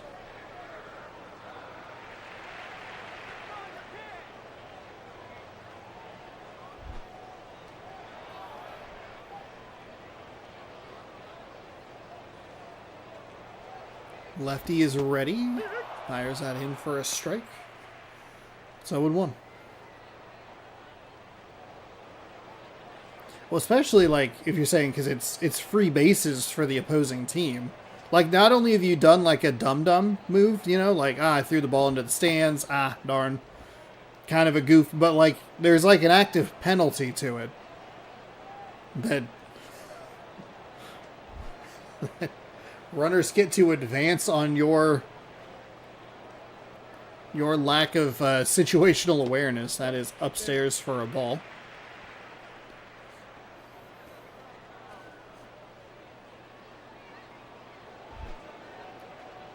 Two and 1.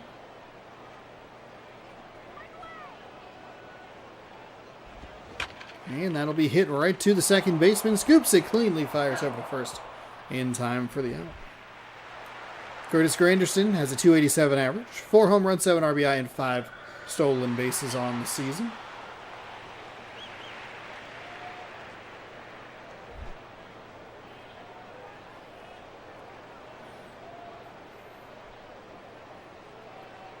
Granderson takes a pitch for a strike. Looked like it was a pretty hittable spot, but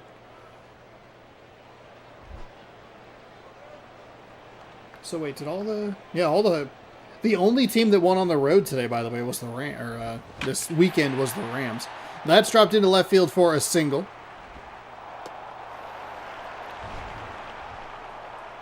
Just gonna see what it's AFC first, right? Yeah. New England already 5.5-point favorites.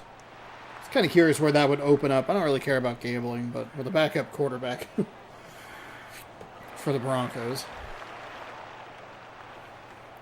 Matt Wieters looking for a little insurance here. The runner on first, 1 out. He'll take a pitch outside for a ball.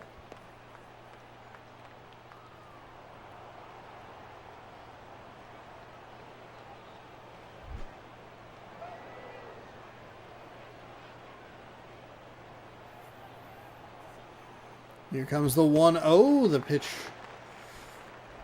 Nice job by Olivo back there behind the dish. Didn't let that become disastrous. 2-0.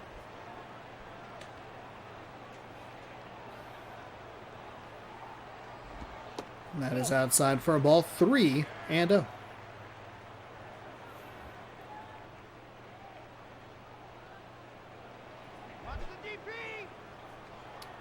Don't say that. Don't yell, watch the DP.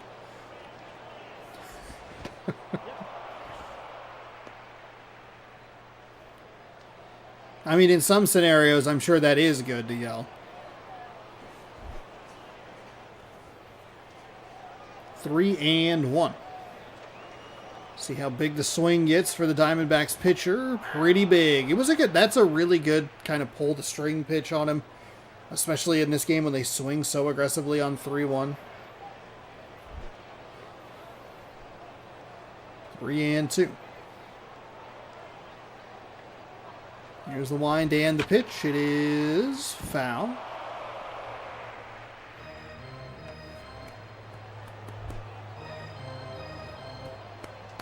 They didn't clap. This crowd sucks. They're not into the game. Payoff pitch. Fouled away. Foul. 3-2.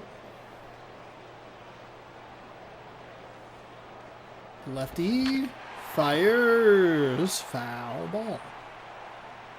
Another foul ball, so another payoff pitch upcoming. Pittsburgh looking to keep this at a 1-run deficit heading into the top of the third. Here's the wind and the pitch. It is hit to the third baseman. He throws to second in time, over to first. Not in time. He's safe. Waiting for the call by the umpire. He was out by, or safe by probably about half a step or so. Now here's what's going to happen. This Pittsburgh Pirates team is about to be punished. When the game doesn't allow you to have the double play. Okay, never mind. All right. I didn't even get to finish my sentence. 1 pitch, 1 swing, 1 out. The amount of times that this game punishes a defense for not being able to successfully turn a double play that the game does not have the ability to turn is incredible. And of course, as I'm trying to explain it, easy peasy. Out number 3. So we will head to the top of the third. It's a 1-run game. Arizona got 1 in the bottom of the first. Pittsburgh does a good job to work themselves out of a little bit of a jam. That's a pitch on the outside for a strike. They should actually get more credit with how mean this game can be. Being able to pick up that third out without about 14 runs showing up is big for them. Pitch on the way. Hit right back up the middle. That'll be a leadoff single for the Pittsburgh Pirates.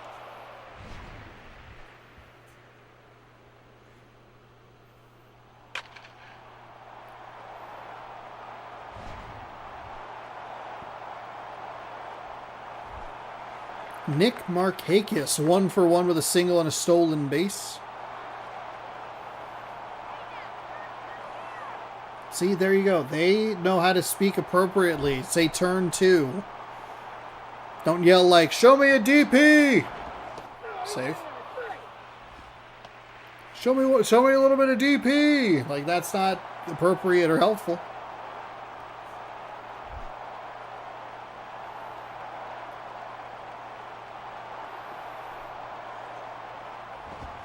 That is just another horrendous at-bat for the Pittsburgh Pirates. It ends in and out in foul territory and holds the runner at first, so it's just the most unproductive at-bat. Nick Johnson steps in. He's 0-1, or 0-4-1.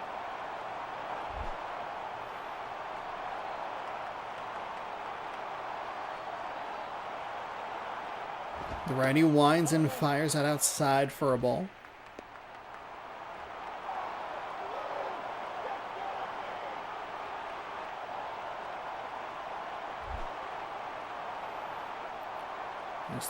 I don't know why that... Oh, because it was a ball. Never mind. I forgot where we were. That is hit up the first base line. That's going to stay fair. Runner will head around second and get all the way to third. So runners on the corners with 1 gone. And maybe our streak of walk-off games isn't over yet.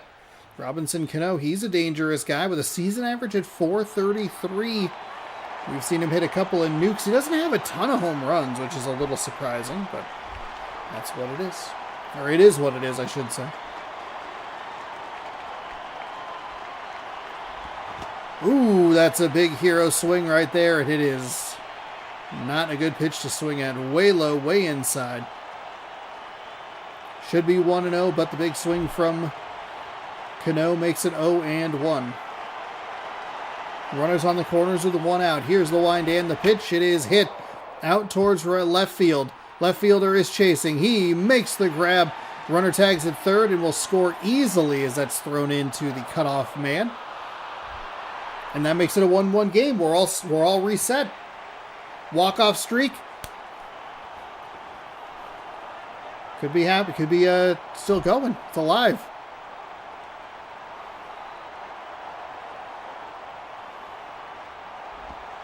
And pitch misses low. Good take by Batista. I was a little surprised at how aggressive Cano was on that during that last at bat. Maybe baited the pitcher to throw something that he was able to go. I don't know. Where's that mentality start and end, you know? Out of the way. Like, as a batter, are you really going to want to try and swing at a curveball low in the dirt to try and get him to throw another curveball and in hopes of messing it up? Seems like a step too far. That is a hit that got under it. Out to center field. Pittsburgh is able to tie it with, technically with 2 outs, I guess. They take advantage of the, whatever. It doesn't matter. They get the hit. They score the run. Bing, bang, boom.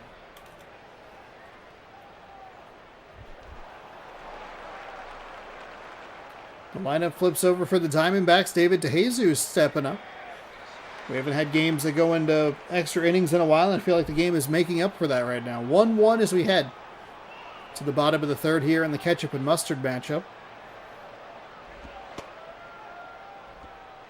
Pitches outside for a ball.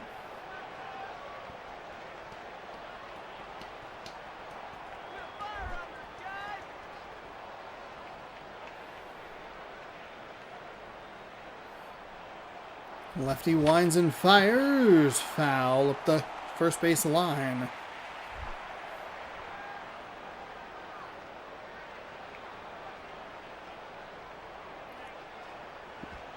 That's low for a ball.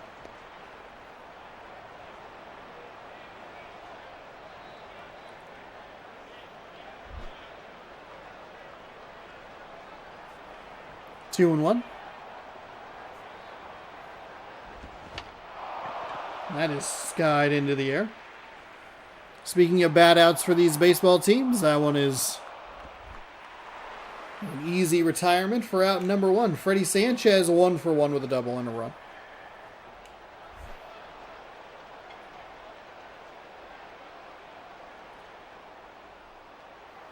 He gets run number 2. He's got to be player of the game, right?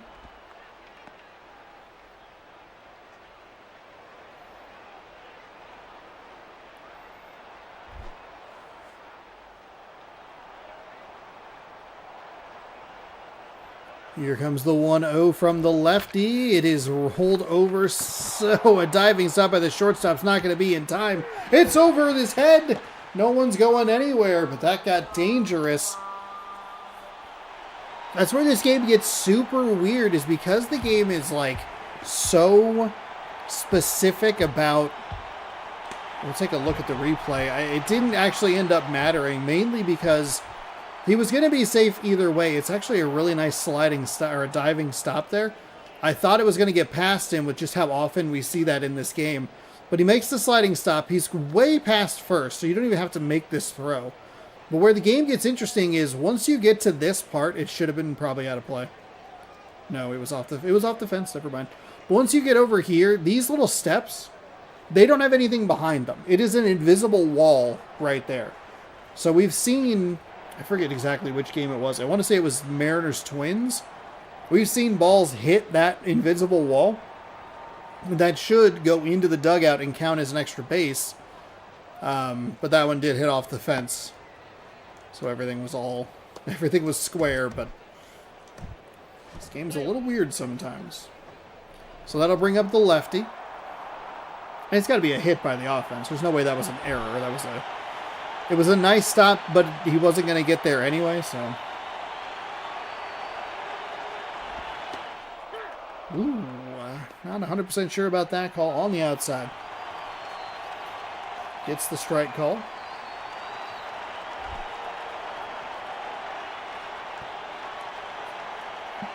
Oh and 1. Here's the pitch. It is skied into left field. And that is out number 2, I believe. Yeah. Out number 2. Soriano makes the grab, looking to send this game to extra innings. What is the speed on first base as we take a look at Jason Bay? Decent looking average. Sanchez, not the greatest speed, so I'd be surprised if they send him around unless he gets into a weird corner. I think in this scenario, you're just trying to put somebody in scoring position. Thought about swinging the appeal down. They're going to say he did. I don't know that he did. I'll be honest with you. Not 100% sure.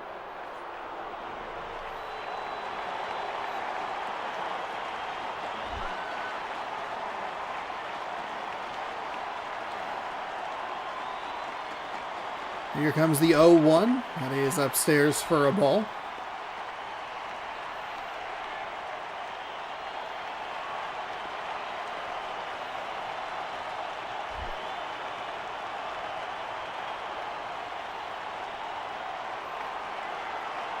And the lefty winds and fires. It'll be rolled over in front of home plate. Catcher picks it up.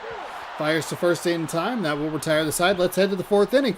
Both teams with 4 hits, 1 run each. Smith, Soriano, and Olivo coming up to bat for Pittsburgh.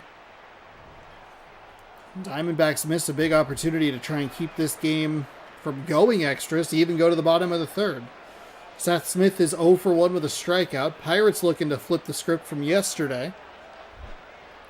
Getting a lead late, maybe. Here's the wind and the pitch. It is high for a ball.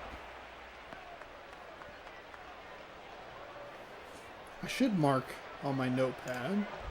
Let's see. We'll mark that 7-inning nightmare. That's fouled away. I misspelled nightmare. Good for me. Nightmare. There we go. And we have another game here in extras. As Escobar winds and fires inside, gets the strike. This zone all of a sudden getting real weird. We saw this in some of the later innings in the previous game that we watched, where it's just like, that seems wrong. Not only just in general, but with how the games have been called up how the game has been called up until this point. Swung on and missed. Strike number 3. Smith down on strikes. Alfonso Soriano is 1 for 1 with a double. 377 average.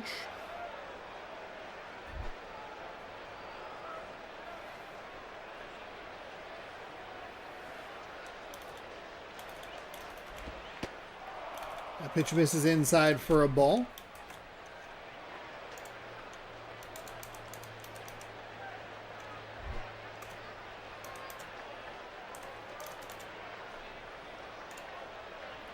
Pitcher readies, winds, and fires. It is skied high.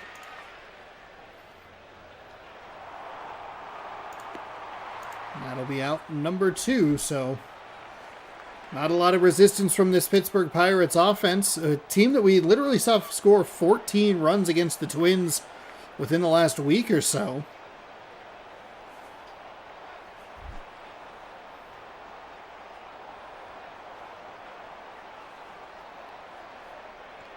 Here's the wind and the pitch. It is low for a ball.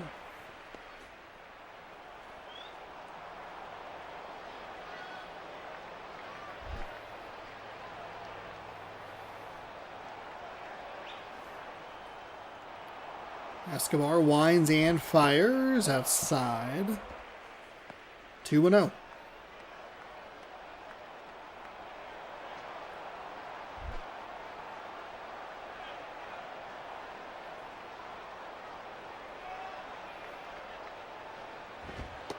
That's outside. 3-0. So a really good at-bat here for Soriano, who is way ahead. And with how many tough endings to at-bats we've seen from Pittsburgh Pirates players so far, it's relieving. Got to have the hands off the controller here. No, instead it's a solo home run. Okay, I'll shut up. Go Mariners. It's 1-0 Pittsburgh Pirates. Or 2-1. Goodness gracious, Sean. What is happening to you? You're still happy about the Bears losing. Let's be honest. That's what it is. The brain doesn't function when good things happen, right? You know what I mean? The Bears lose, you're just so delighted. Miguel Olivo puts the Pittsburgh Pirates out in front 2-1 here in the top of the fourth with a solo home run. An absolute no-doubter on a 3-0 pitch. Gotta bring up Crispy Young, Crispy Quick.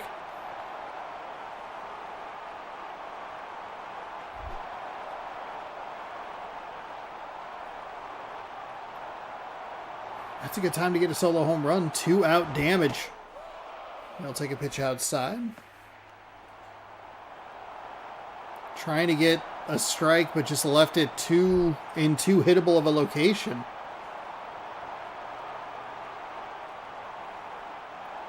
The righty winds and fires. Gets the strike call.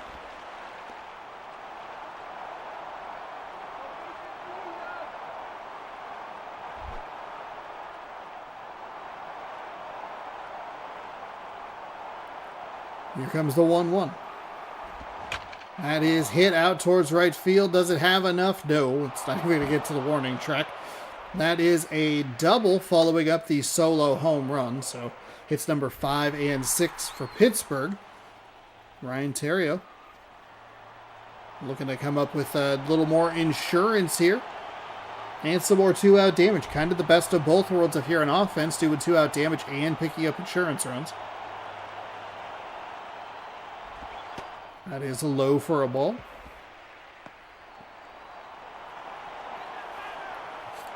Really having trouble here finding the zone in a consistent manner. Falling behind the last few batters. Last 3 batters in a row. 1-0 counts. Gets a swing and a miss there. Not a terrible pitch at all. I think it's a good, again, just kind of pulled the string on him a little bit. It makes it competitive enough, and he's been sitting, watching this pitcher throw, not be able to find the zone, make a couple of mistakes, get him to be aggressive. 1-1, that's low for a ball.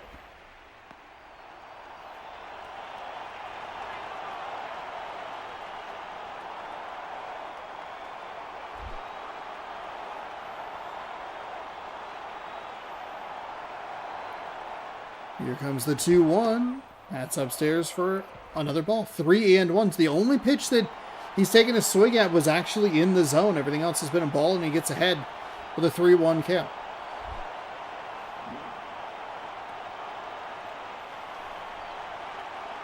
Young on second. Here comes the 3-1. It's low, and that's a walk. So the home run really seems to have undone Escobar here in the late stages. It was a home run, a double, and now a walk. All of those with 2 outs. They will head to the bullpen to bring him Jared Burton. 8 games, a 1-1 record, 1 save, a 6.0 ERA in 6 innings, 2 walks and strikeouts.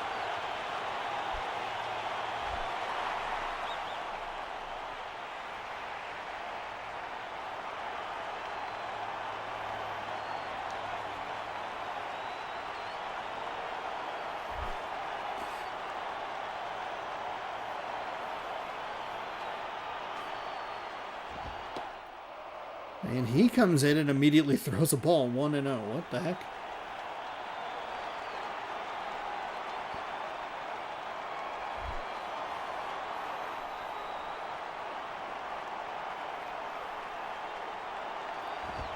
That 1-0 is going to be hit. Shortstop comes up with it. Long throw over to first on a hop-in time for out number 3. Pittsburgh picks up 2 hits and scores a run via the solo home run. Jones, Luna, and Granderson going to look to flip the script here in the bottom half. They did it yesterday. Can they do it again? Chipper Jones is 0 for 1 with a strikeout.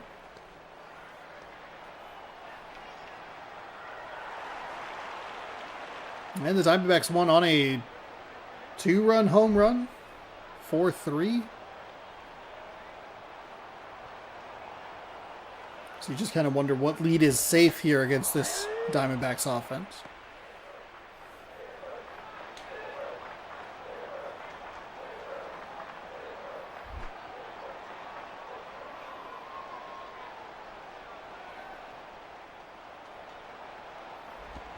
That is skied in the air over to first base.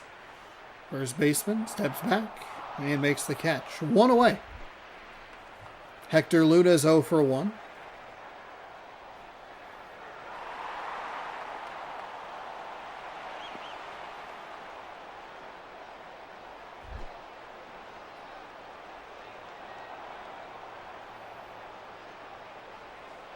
The lefty is ready. That is... Ooh, it's going to be off the third baseman's glove. The shortstop comes up with the ball and it's an out. That's the most bizarre out we've seen all season. Wow. It looked like it was going to be a bad play by the third baseman, but bobbles it perfectly to the shortstop. Whoa. That is a huge play for the Pirates, who are now forced the Diamondbacks to their final outs. I thought that was going to be a single for sure.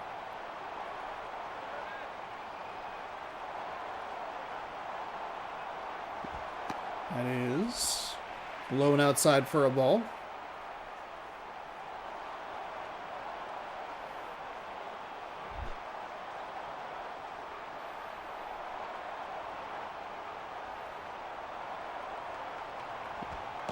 That is outside for a ball.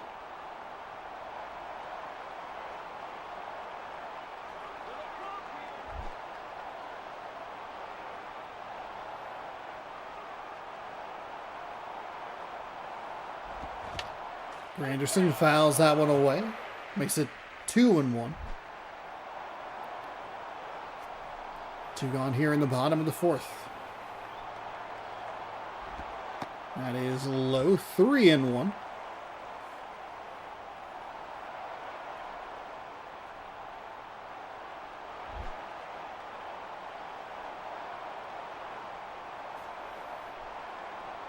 Here's the wind and the pitch. It is a strike on the outside. So, Diamondbacks down to their final strike, trailing 2-1 here.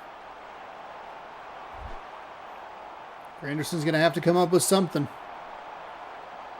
The Diamondbacks want to keep this game going. Here's the pitch. It is swung on and missed. That will do it for the game. 2-1. It breaks our walk-off streak. 5 straight games in a row where we witnessed a walk-off hit. Pretty exciting. Dallas Braden comes up with a complete game into the fourth inning, I believe. So the Pirates score 1 in the fourth, or 1 in the third to tie it, 1 in the fourth to take the lead. The Diamondbacks kind of stole one yesterday, and they get one kind of stolen away from them in today's game. This has been a fun series to watch. Curious if it's a 3-game or a 4-game set. Miguel Olivo, he has a solo home run, is your player of the game. Dallas Braden improves to 7-4. Kelvin Escobar falls to 1-2. Olivo with his 3rd home run of the game. I'm just going to look at that line score again. Yeah, 1 in the third, 1. Okay, we only went 4 innings on that, thankfully. Whew. As we are ready to get set for game number 3. Boy, oh boy. These games have taken a while. Here we go. Viewing today's games. We have to catch up on a few matchups here. Angels over the Twins, 3-1. The Rangers beat the Red Sox, 4-3. Cubs over the Phillies, 5-2. So did the Marlins win? They did. 33-21. The Phillies, 32-22. So that's a good break for the Marlins. Cardinals over the Astros, 2-1. Dodgers over the Brewers, 2-1. We saw the 2-1 victory. And we will head down to the Orioles and the Athletics. This is a game that's interesting because these teams are chasing that AL wildcard spot. So the second place in the AL Central at the moment, which would be Cleveland. Whoever wins this game does get the benefit of that loss. It didn't matter who lost. It doesn't matter who wins. Either way, that lead shrinks just a little bit as we see a chase for the playoffs continue. While the game's loading, be sure to hit that video with a thumbs up if you're enjoying it. Subscribe if you haven't already. Ring the bell. You'll be notified. All of those are free and easy ways to help the channel. I gotta flip the thumbnail. Oakland maybe gives us some of the worst thumbnails that we get. pretty bad. Both teams at 500. The Orioles 27-27. The Athletics 26-26. We'll have one more game coming up. Fingers crossed. Depending on how long this one goes, because we are already running a little late. John J. Jingleheimer Schmidt is leading things off from the designated hitter position. Luis Castillo, not that Luis Castillo, is at second base. Evan Longoria at third. Rick Ankiel in left. Derek Lee at first. Corey Hart in right. Miguel Montero is the catcher. Asdrubal Cabrera at shortstop. And Trevor Crow is in center field. 3 lefties, 3 righties, 3 switch hitters. The Baltimore Orioles are a team that I am terrified to play in MLB The Show 26. We already have a lot of trouble with them, and they just keep getting better. Sean spells his name incorrectly. Markham, 2-5 with a 4.13 ERA. 9 games, 24 innings, 21-7 and 20. Not bad. Not bad. 28-20 hits and walks to the strikeouts. And that 20-7 strikeouts to walks is really great. There's your Oakland Athletics defensive lineup as they are wearing their finest mustard jerseys. John J. Jingleheimer Schmidt, ready to get things going for game number 3 of the day. We have a pumpkin matchup, orange and green. And it's a 1 pitch, 1 swing, 1 single to get things going for the Orioles. Luis Castillo is batting .276.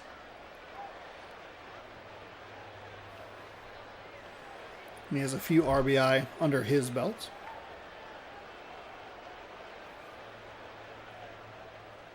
Here's the wind and the pitch, low for a ball.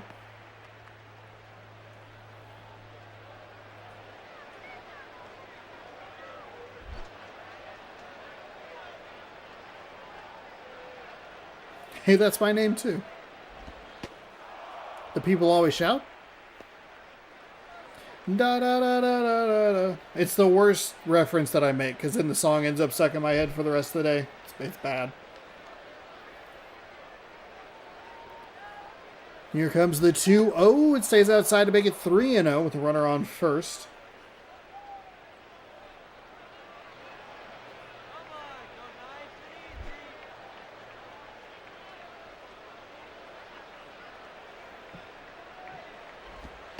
That is inside for a strike, right on the edge.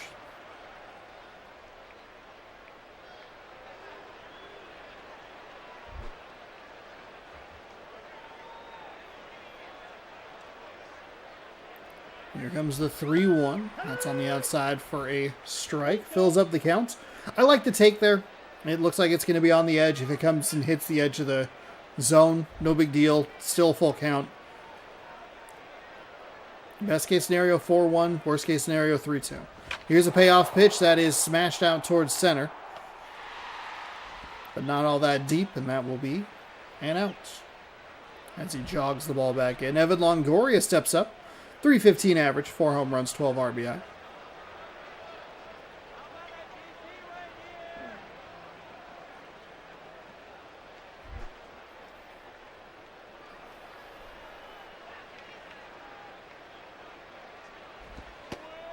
That's a ball low.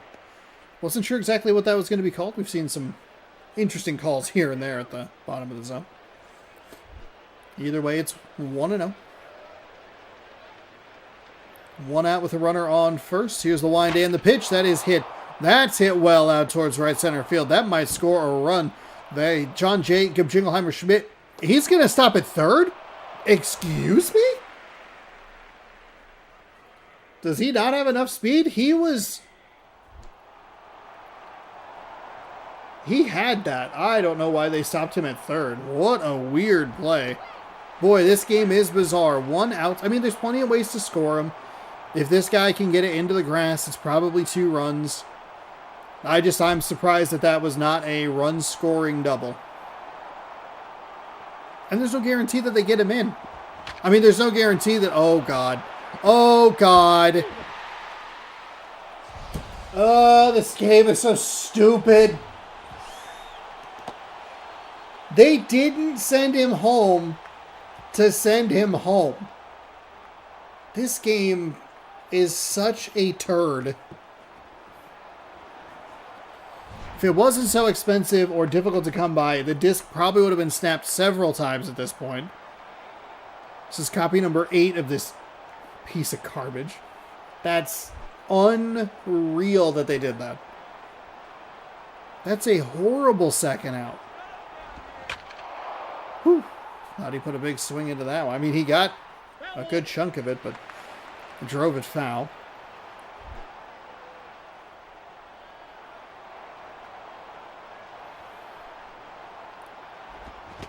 The 0-1 is swung on to make it 0-2.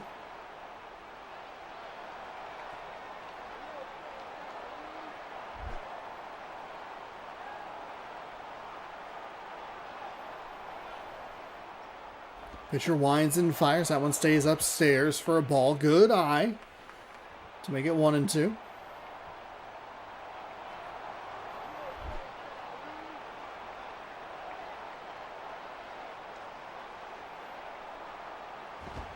And that's inside for a ball.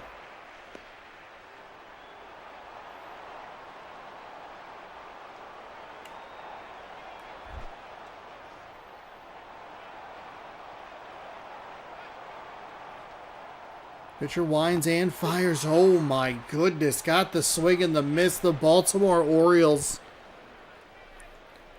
Oh my. Baltimore boned themselves out of a run. What? Baltimore BS that was. Here's your Oakland Athletics lineup. It's Jacoby Ellsbury out in center field. Vladimir Guerrero is in right. Kevin Youkilis at third. Adam Lind at first. Hideki Matsui is in left field. Kila Kaahue. Darn it. Kayahua. Anyway, he's at the designated hitting position. Clinton Barnes at shortstop. Jose Lopez at second. Brian Schneider is the catcher.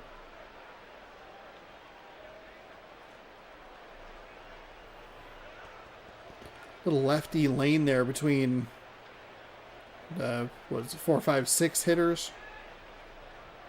But those righties aren't anything to sneeze at. Kyle Drabeck, 4-5 with a 5.47 ERA. 10 games, 24.2 innings pitched, 29-7 and 18 hits, walks, and strikeouts.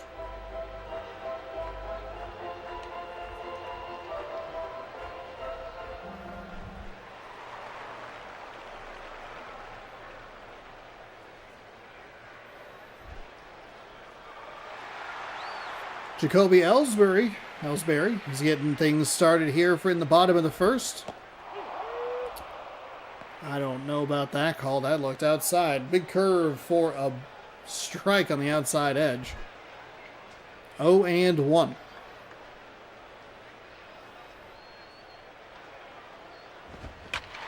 That is hit well out towards left field. Is the ball going to get down before he can get there? No. Nice play out there in left. Caught it right alongside the wall. It was going to be a strike. It was going to be a very, very long strike, as it just kept drifting away from the left fielder, but he was able to catch up to it. So that'll be out number 1 for the Oakland Athletics. Vladimir Guerrero steps up. 341 average. Only a couple of home runs. We saw one of them after he got chanted overrated at in Seattle, so that was pretty heartbreaking. That was the only run the Athletics scored in that game. Here's the wind and the pitch. Low for a ball.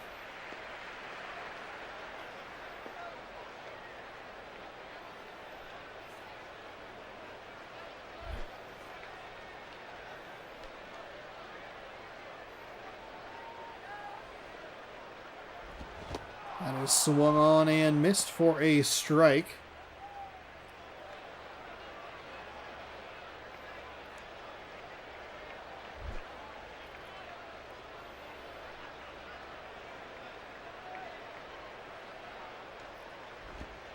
And that's outside for a ball. Good take.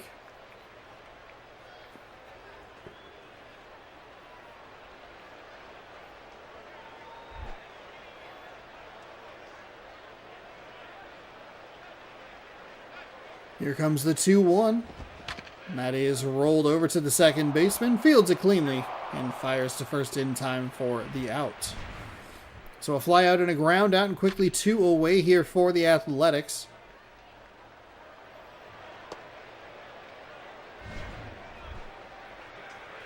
Kevin Youkilis batting .305. 3 home runs, 14 RBI.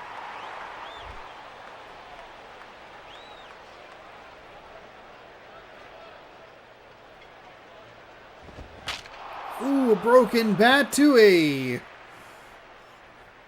catcher who couldn't quite come up with it. I thought maybe he would dive for it, but no, just kind of lunged at it. And is swung on and missed for a strike. So 0-2 to Youkilis.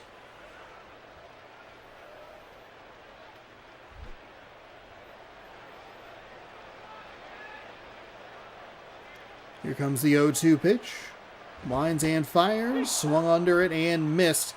Bat. He will retire the side. So nothing going on. Baltimore does pick up a couple of hits, but a bad out at home. Why would you send him home in that situation to for sure initiate contact when you can at least force the outfield or infield in that case to make a throw home? Doesn't make any sense. Baltimore being done with their base runners, and it potentially cost them a run. We'll never know what happened, and it's 0-0. That is foul. 0-1.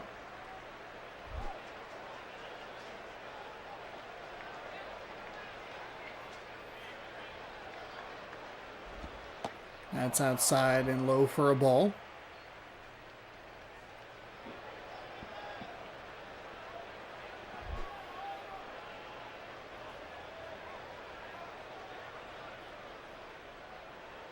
Here's the wind and the pitch. It's outside.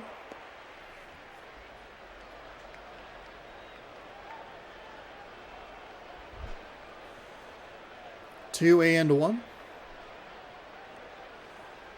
The righty readies.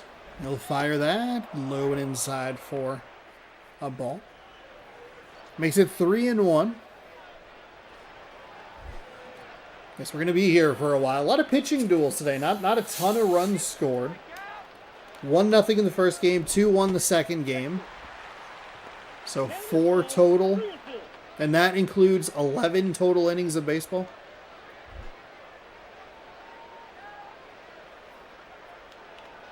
Or 10 point whatever.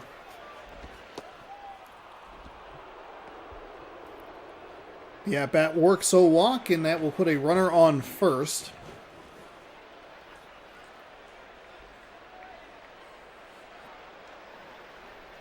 So I believe... Let's see. What do we have? All right, come on. Got to get through these animations here. Got to figure out, is my point correct or not? So for the second consecutive inning, the Baltimore Orioles put their leadoff runner on first. One via a walk here in the second. The other was a one pitch, one swing single.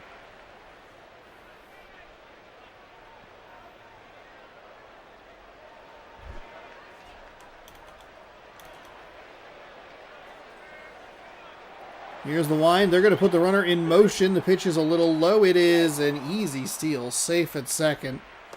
Good jump, good speed. And just like that, into scoring position. Pitch is called a strike. It's 0-2. And that one's low. It's a little tricky. I got a little distracted with the crowd cheering. It's like, oh shoot, are they going to be able to get the steal in? So I wasn't keeping as well a track as that second pitch as I probably should have. Might make that third pitch, ball one, might make that a bolder or less bold choice to take. It's 1-2. Here's the wind and the pitch. It's low.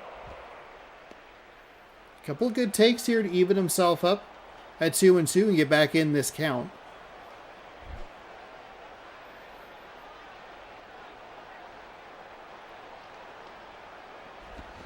That'll be foul up the first baseline. Just foul.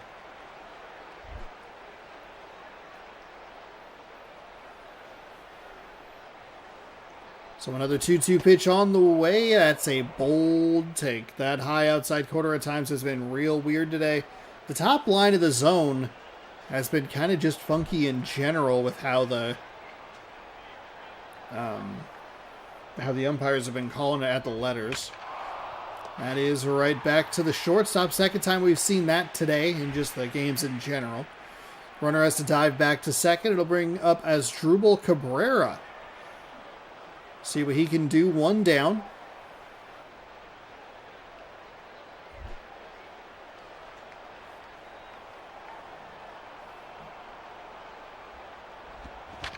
He'll put this back to the shortstop. Shortstop makes the throw over to first. Gets an out on the first hit to him. Gets an assist there.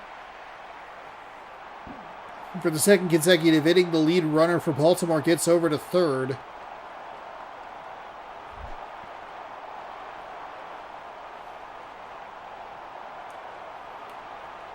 Here's the wind. Goodness gracious, that looks low.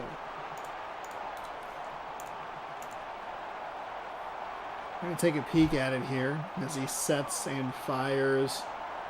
It's still, I mean, it's not perfect, but seemed low. Forced the swing on that, and it's 0-2.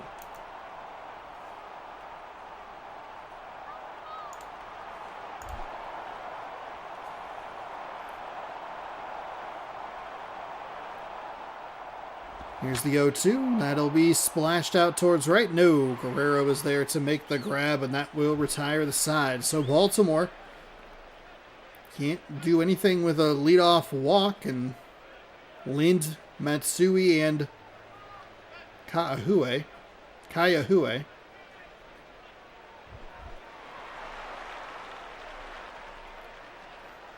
We'll get a better pronunciation. Believe it or not, it's actually an improvement over where we were when we first saw it, so there's that. Here comes the wind and the pitch as we start this bottom of the second inning. It's going to be off the glove. Oh my goodness.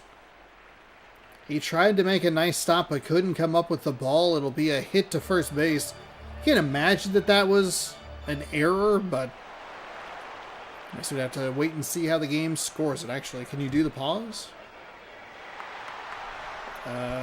Game summary box score? No, they will call that a hit. Matsui steps up. I think a hit is the correct way to do that. It's going to be tough to make that play. It was tough to get the stop. Like, more than a normal amount of effort went into trying to get that to be out number one. 1-0 after the ball, and it's Matsui putting that into the gap, and that'll, or through the gap in the infield is where I'm trying to go with it. Out to right field, and it is a single. So back-to-back hits for the Athletics, and a runner in scoring position here in the bottom of the second.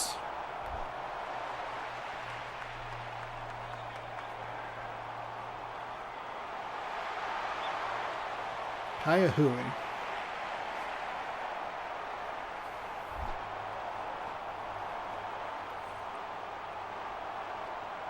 He doesn't have a great batting average. You kind of forget that when you see him. I'm so locked in on the name. It's not looking great. I mean, I think if he can do anything to avoid the double play, advance a runner somewhere, I think that's a successful at-bat. I think last time we saw him, he did work a walk in the last game that we had of the Athletics.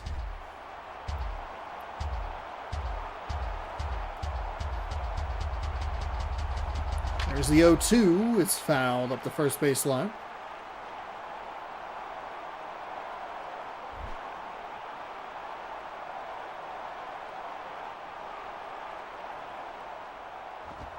That's upstairs for a ball.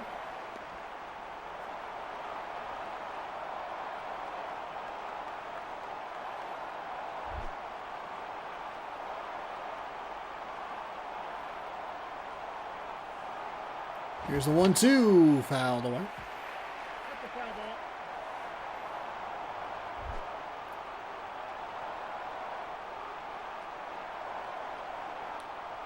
Another 1-2 pitch, swung on and missed. Got a little bit of an auto swing mode. I like that pitch location from the Orioles starter there. Just went up and outside. He fouled off a few pitches Just was not going to be able to get to that one. A strikeout's not the worst thing in the world. I think ideally you would like to move one or both runners over if you can. But anything to avoid the double play. You still have an opportunity here. Though he doesn't have a great average either at under 200, 167. That pitch misses outside for a ball.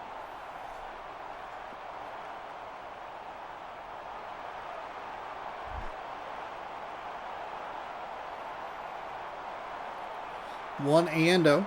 The righty winds and fires. It's low. 2-0.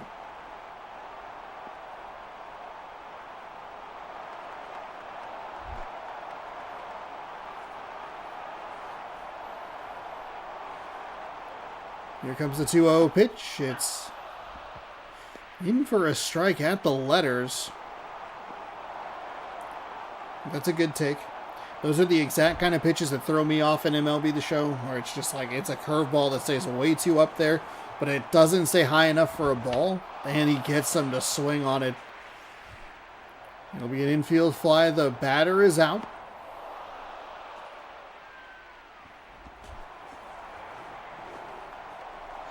Jose Lopez, 283 average, 3 home runs, 10 RBI.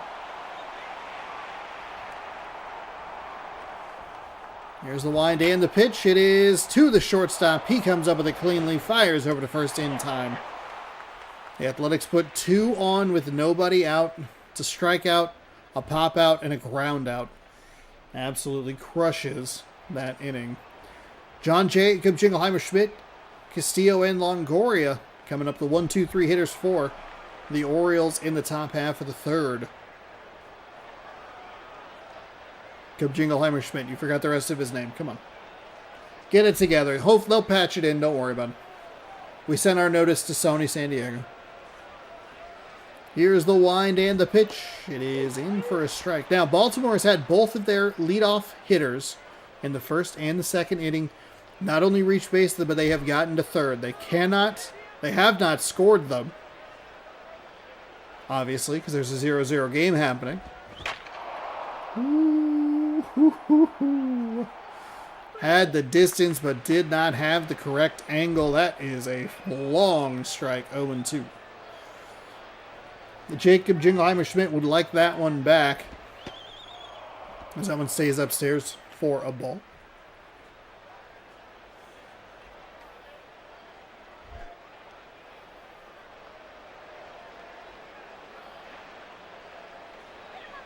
Here comes the 1-2.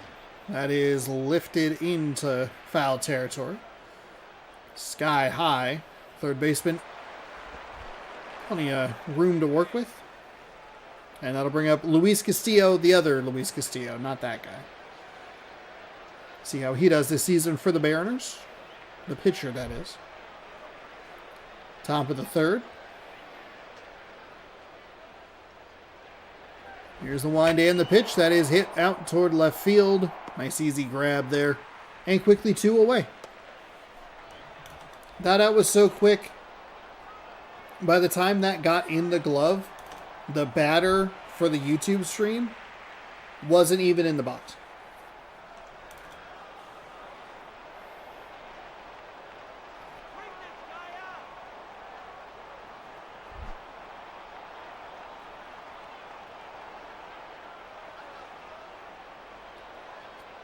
Righty winds and fires inside for a ball.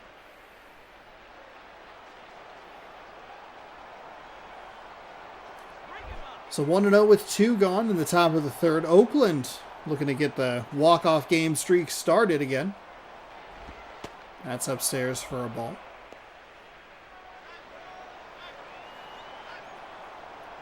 Currently, we're on an extra innings streak. 2 games in a row.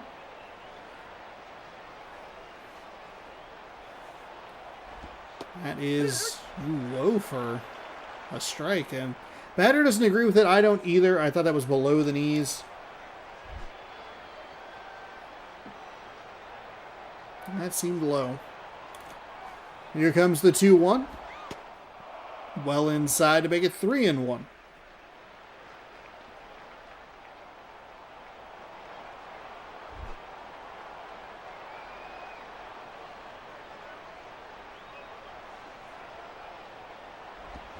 And that'll be hit right back up the middle into center field. That'll be a single, a 2-out single.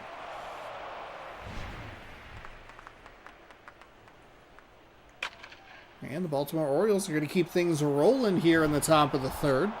Looking for a little 2-out damage to take a late lead. Rick Ankiel, 0 for 1. He's batting .256 on the season.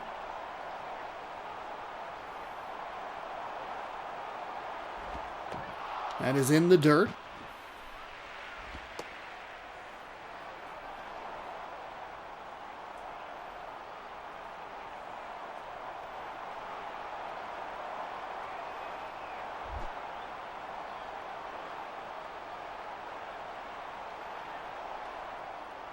Wind and the pitch is in for a strike. Got it on the outside edge.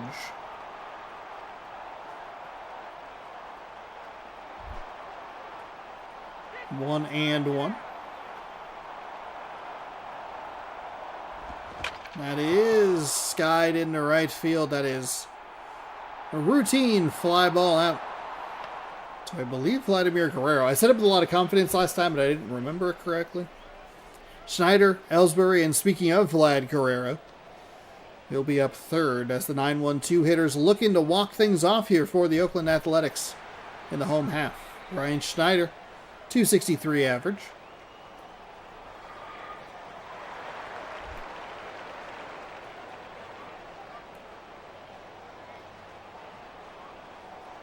Here's the righty. Oh, boy. That was high and inside. Might have just been our angle, but sometimes, I don't know, the game just kind of gets weird every once in a while where it looks like the batter should be hit, but they aren't. Or sometimes it goes through them. I don't know. The righty brushes him back a little bit, moves his feet. 2-0.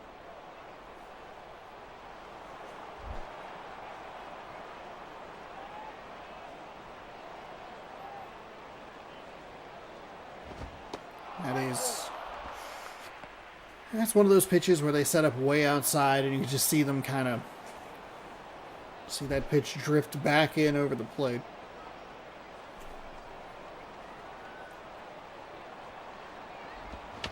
Wind of the pitch is fouled away.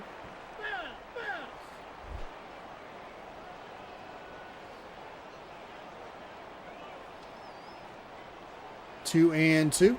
That's outside for a ball.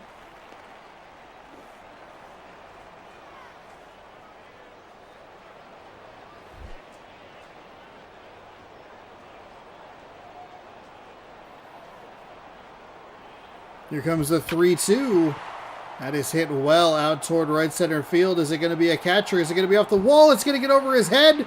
He's going to play it weirdly. It's going to be a triple. Oh my goodness. There was a super weird little animation he did. I was curious if it would hit the wall on the fly. He went to his left and then spun around.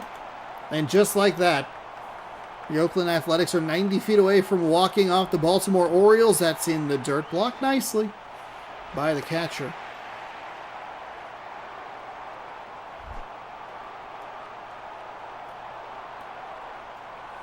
Yankees Mariners coming up next. That is in for a strike. That'll be our fourth and final game of the day as we enter the final 30 days of the season.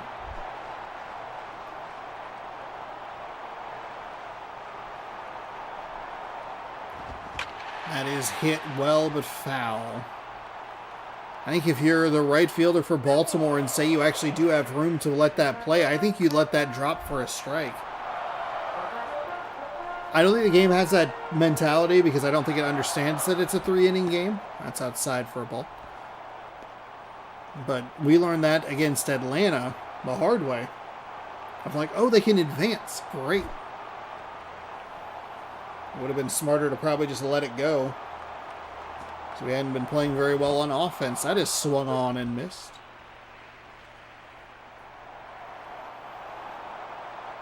So it'll be Guerrero. He'll step up to the plate. Looking to drive in the game-winning run. 11 RBI on the season. Hey, why not make it 12?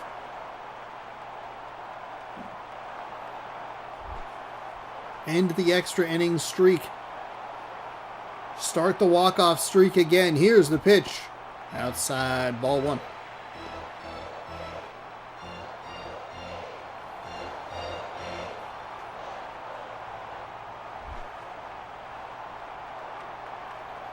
Nods in approval of the pitch the catcher has selected. Readies, fires, and just gets that inside edge.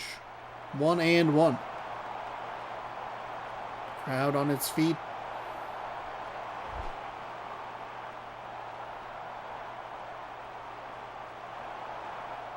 Here comes the 1-1. Doesn't get the call. Similar locations, but that one maybe just a touch more outside.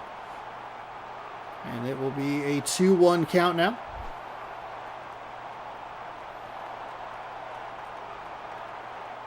See if Guerrero takes a hack at this. He does. It's fouled away. Right-handed pitcher continues to work him inside. Maybe that outer half is open. Ooh. I think Guerrero's going to want that one back. Put a good swing on it, but pulled it foul. 2-2. The count remains. That's inside for a ball. 3-2. So a full count here. Payout pitch upcoming.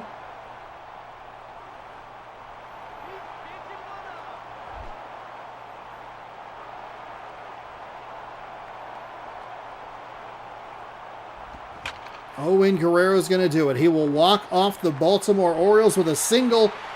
That is your ball game, 1-0. And we stop one streak, the extra inning streak. It's gone. We restart the walk-off streak. It's at 1.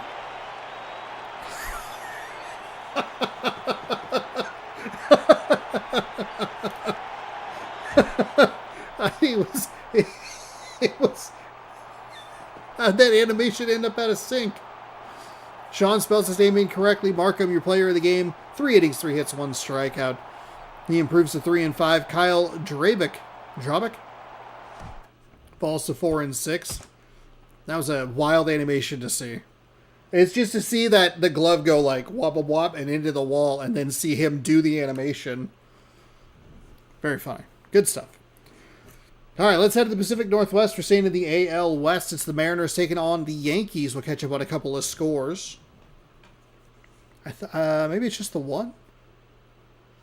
Unless I totally goofed up at some point. No, we did. Okay, we're good. Rockies over the Nationals 2-1. And the Athletics even the Orioles in the win column. Though the Orioles have a couple more losses on their record. The Mariners need to be aware of the Athletics. They are only 28-25. The Yankees 10 games over 500 at 31-21. This is our 4th and final game of the day. More MLB players should try phase shifting through stuff to catch the ball. I agree. I agree. Have you even thought about trying? You know what I mean? Thanks, everybody, again, for hanging out. I appreciate it. If you're new, welcome on in. If you're having a good time, hit that like button. Subscribe if you'd like more content from me. Ring the bell if you'd like to be notified. It's game number 4. It's Yankees. It's Mariners. And we're in Safeco Field. Mariners have had a pretty good lead in the American League West throughout most of the season, but they haven't been playing well as of late. Yankees are looking good, and they are looking better with how inconsistent Toronto has been lately. 31-21. Mariners 28-25. And Scott Pasetnik will lead things off for the Yankees, the left fielder.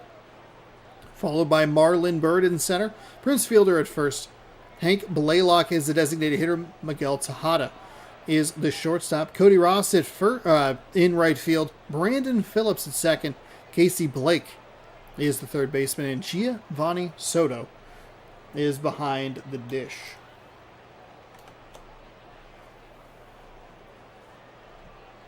If I ever interview a player, that'll be the question. Have you ever tried phase shifting?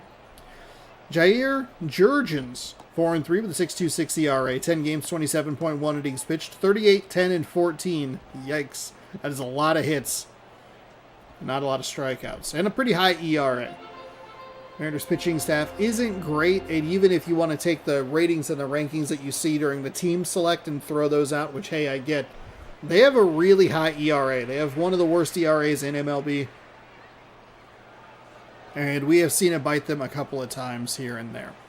Scott Pasetnik They do get the benefit of only playing in a 4-team division, and the other teams aren't that great. Though we did just watch the Athletics get a victory against the Orioles, so we'll see how that goes.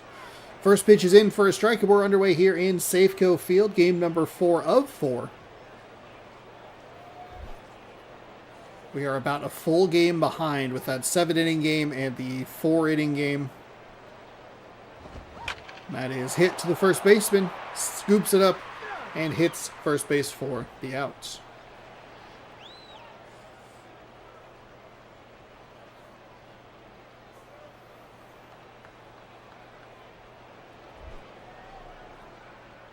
Marlon Byrd, 356 average, 2 home runs, 12 RBI, and a stolen base. Steps up to the plate with nobody on and 1 out.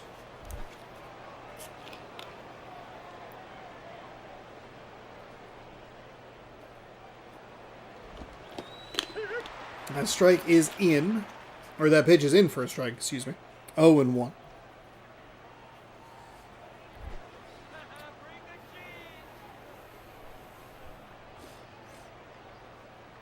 Here comes the 0-1. It is skied high on the first base side. First baseman walks over and waves everybody off.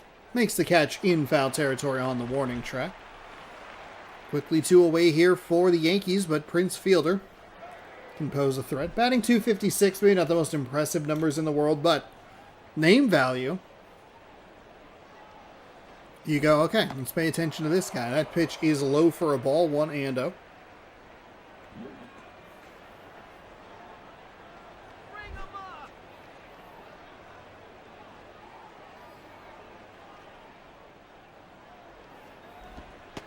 That is low, 2-0.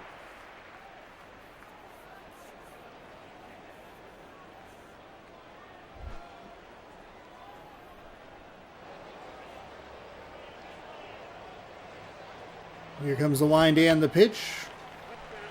Fielder fouls it off and makes it 2-1.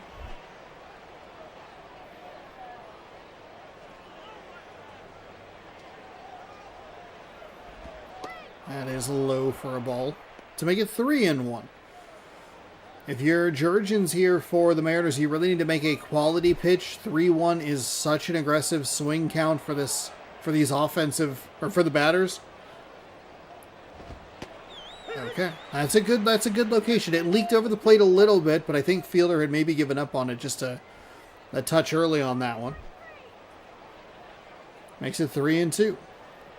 Here comes payoff pitch with 2 gone. He'll hit that to the third baseman. Third baseman comes up with it, fires across the diamond to first in time for out number 3. The Yankees go 1-2-3. It'll be, well, we'll introduce you to the lineup because it is a little bit different. It must be a left-handed starting pitcher for the Yankees because we typically don't see Ian Kinsler at the top of the lineup. Usually it's Brett Gardner, the left-handed hitter. Instead, it's Kinsler, the righty. Kurt Suzuki, usually in the 2 spot. Ichiro, usually in the 3 spot. Suzuki, playing catcher. Ichiro out in right. Aramis Ramirez at third base. Scott Hairston in left field. Jose Tabata is a designated hitter. Travis Hafner at first. Reed Brindyak at shortstop. And Milky Cabrera is the center fielder.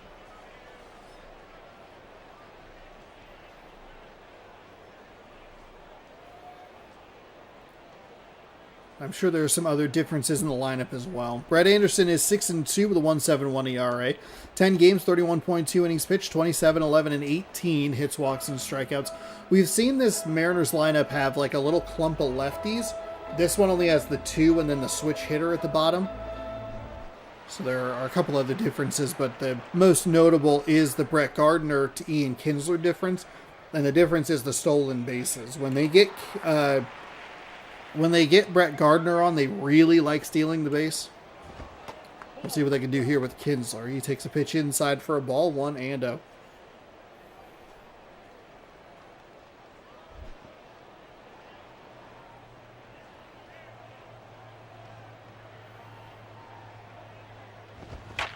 That is a shot right back up the middle. And that'll be a single.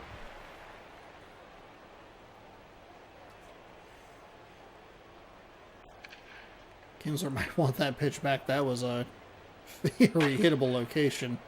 Didn't get a lot of air under it, but hey, a single to lead things off is a single to lead things off. It'll bring up Kurt Suzuki. 15 RBI with a 289 average.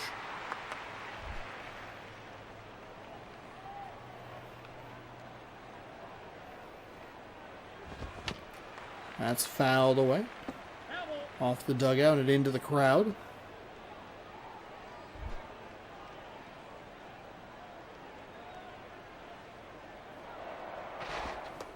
Safe.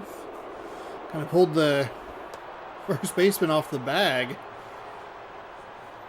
But back in safely, as they almost always are, 99.9% of the time. The lefty readies. He'll wind and fire. Suzuki with a big swing on a pitch on the outside. Misses for a strike.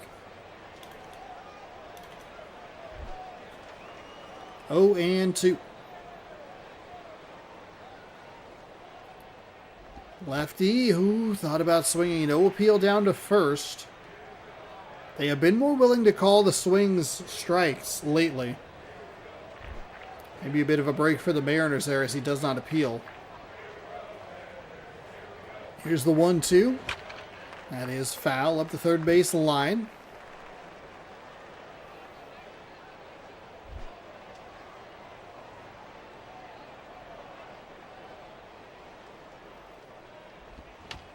That's fouled away. Defensive swing there. Keeps the at-bat alive. Charge. Here's another 2-strike pitch. That is outside for a ball.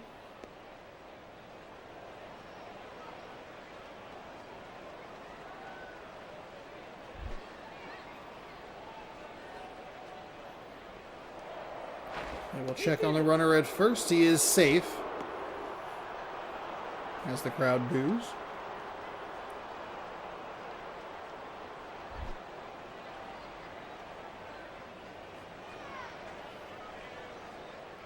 Here's the wind and the pitch. Suzuki smacks that foul.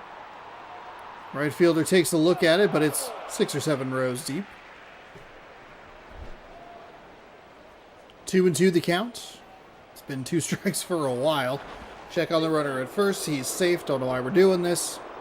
This game is too broken for you to be continually checking on the runners.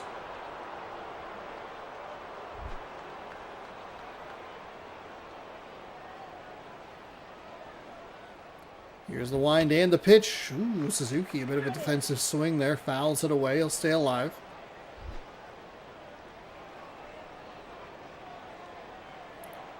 Okay, we'll check on the runner yet again.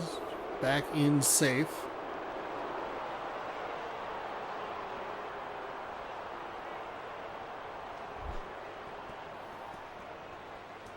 Just the second at bat of the game. They've checked on the runner a ton of times. And that is how the at bat will end. A sky-high foul ball. And they'll bring up Ichiro. He's batting .307, a home run, 8 RBI, 3 stolen base for him. Never really going to see that home run total be huge. But you do like the batting average. If they could get some more runners in scoring position, I bet those RBIs would go up, and that's what they're going to do here. The throwdown is out.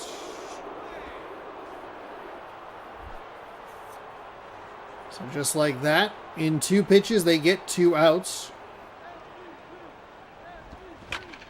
And Ichiro will roll over that one. It'll be out number 3. So Mariners retired after picking up a hit, but they can't do anything with it. Blaylock, Tejada, and Ross coming up for the Yankees. 0-0 game. We're going top 2.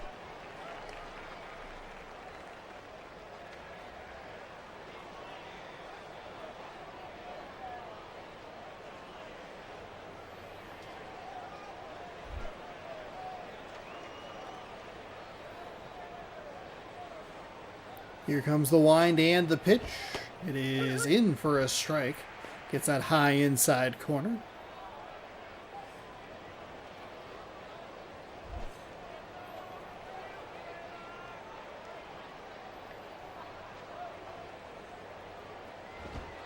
And there's a pitch on the low outside corner. Gets a strike as well. So northwest to southeast, and it's 0-2. Jurgens retired the Yankees side in order the first time through. And he gets should be a fairly routine out in foul territory. Boy, that animation is brutal. Just such a casual jaunt on over, and then all of a sudden has to put a couple extra, kick it into an extra gear for 3 steps right at the end.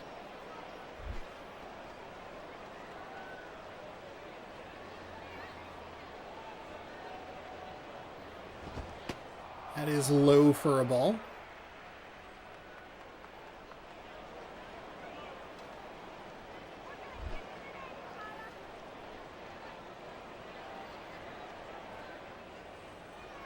Jurgens winds and fires low.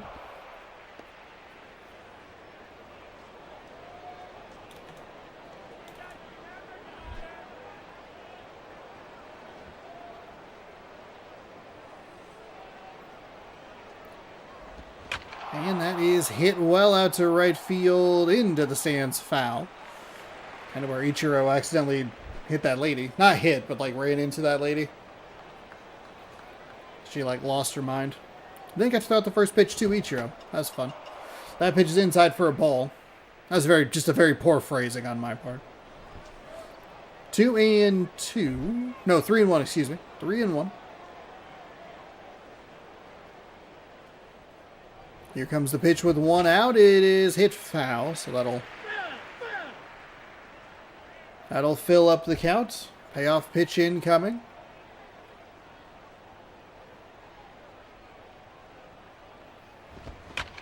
That'll be hit up the first base line. First baseman with a nice stop. Underhand toss. He's safe. Oh, my goodness. He's safe at the base. I mean, it was a tough play. It was a tough play by the first baseman. We'll take a look at the replay. Cody Ross batting .304. 3 home runs, 9 RBI, and a winning smile. That's what you love to see. So it's a nice play, but it gets this tough animation of he grabs the ball 1, 2, 3, 4, 5 extra steps and a spin jump, and this brutal underhand throw. Oh my God, he's out by half a step. Are you kidding me, Gabe? Are you serious? He's out. Ball in glove. He's nowhere near it. Oh my goodness.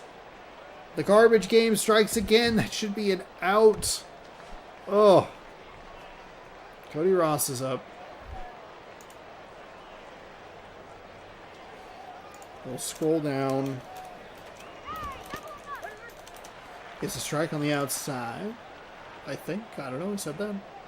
Let's see. With the 248-ish.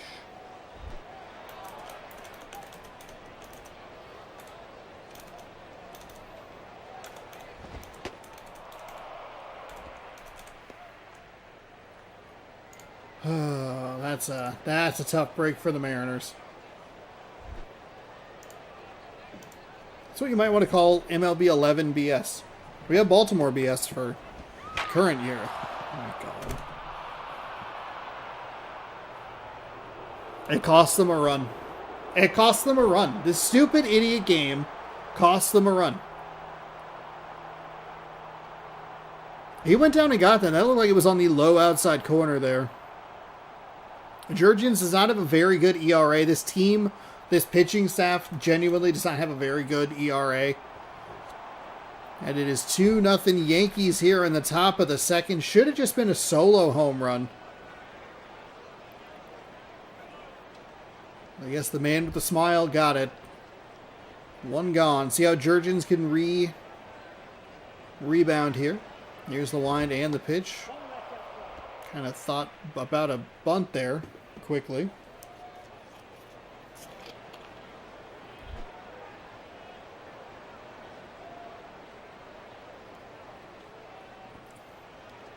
Here's a wind and the pitch is in for a strike.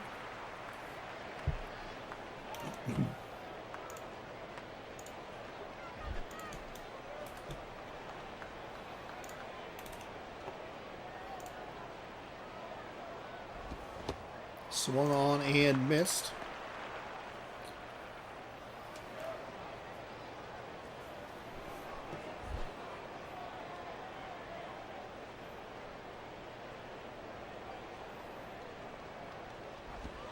And that'll be hit. First baseman comes up with it. He underhand tosses it again.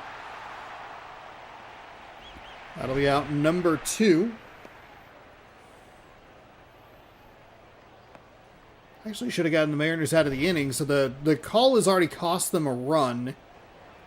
But it'll be interesting to see if it costs them much more. So that should have been out number 3. Sure, 1-0. Yeah, no, I get it. You know, I got you. Jurgens nods his head in approval. He's ready to fire. Here's extra pitch number 1. Thought about swinging, did not. No appeal over to first.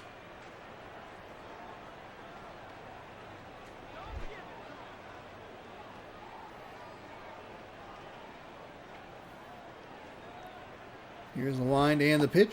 Low. That's extra pitch number 2, 2-0.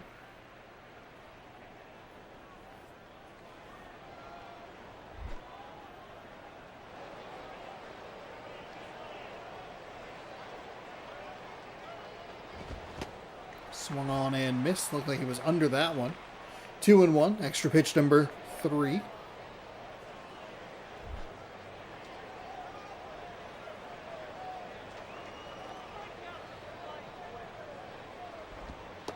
And that missed low. 3-1. Extra pitch number 4.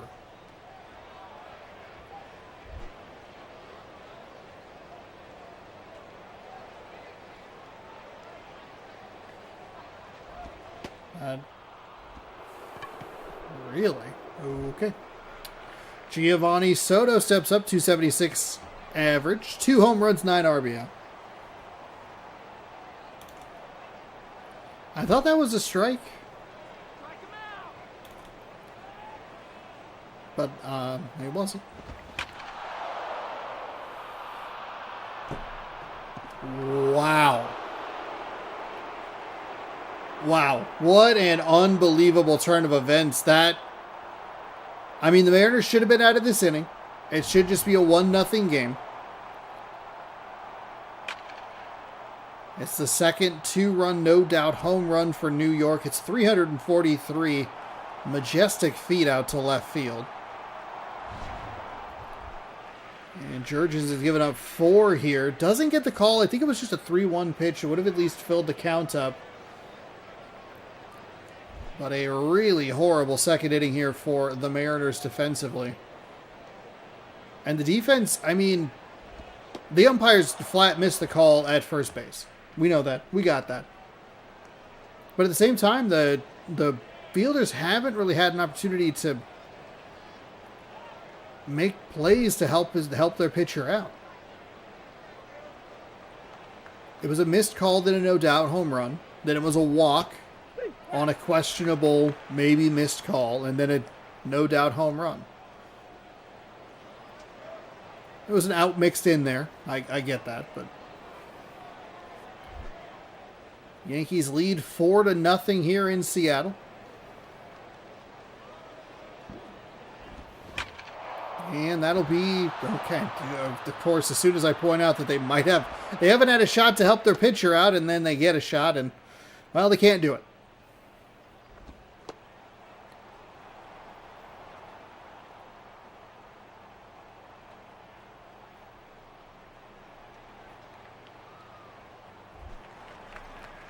Marlon Byrd steps in, 0-1. So if we've learned anything from this inning, Marlon Byrd's about to hit a 2-run no-doubter to left field.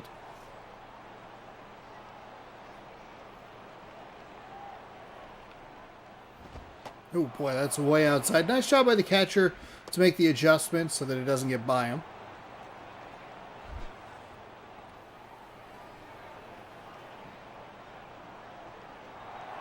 Gonna put the runner in motion. He is down there easily safe at second.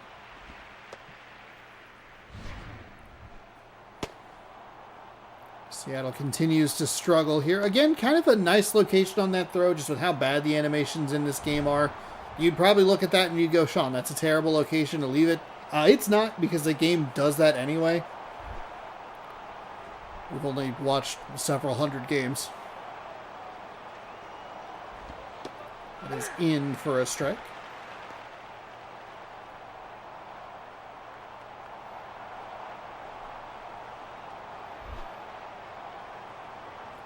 2-1, runner on second. Yankees have already put 4 on the board. This will be rolled past a diving second baseman again into center field. It'll be an RBI single as the ball gets away. They're going to advance to second on the errant throw. So the Yankees get an extra 90 feet.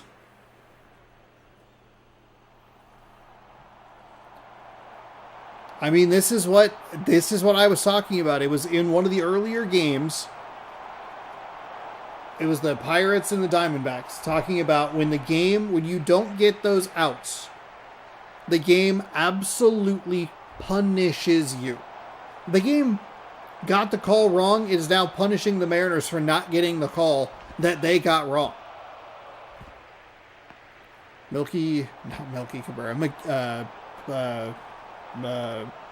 Prince Fielder, goodness gracious. He's up. Whew, I thought that was going to be another home run. And that call has cost the Mariners 4 runs.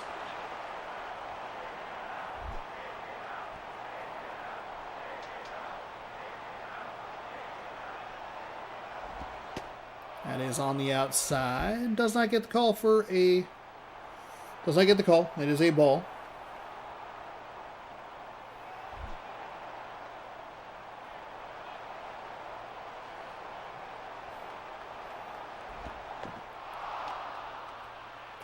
Jurgens, with his terrible ERA, continues to struggle here. I'll go out and have a conversation with him. We're at the point where I'm like, do I just not watch the rest of this game? This sucks.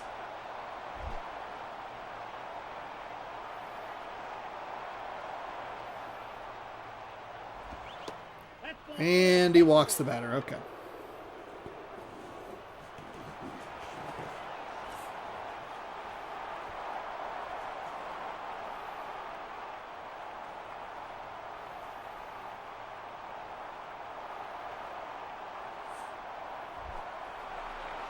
Hank Blaylock 0 for 1.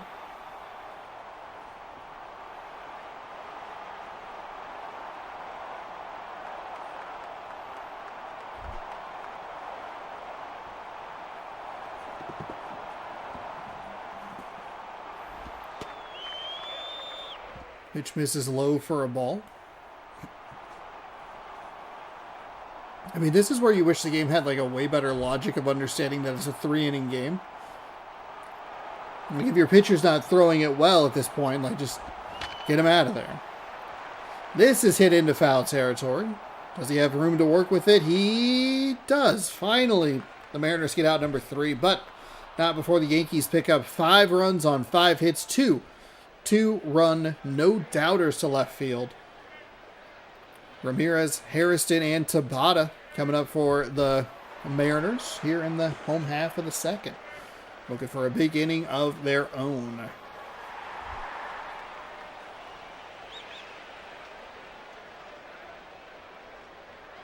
I said that the Mariners were able to work through the Yankees' first 3 batters. They set them down in order pretty effectively in the first inning. And the Yankees were able to do that for the Mariners. The Mariners did pick up a hit, but they got thrown out on a stolen base attempt. And then it all kind of fell apart pretty quickly for them offensively. That gets a strike on the outside edge. So maybe we could try to jinx the Yankees as well, because they were able to get through the Mariners' top 3 batters without much of a problem. Here comes the 1-1. That is fouled away. They actually had a really nice long at-bat with Kurt Suzuki in the 2 spot. Here's the wind and the pitch. It is foul up the third base line.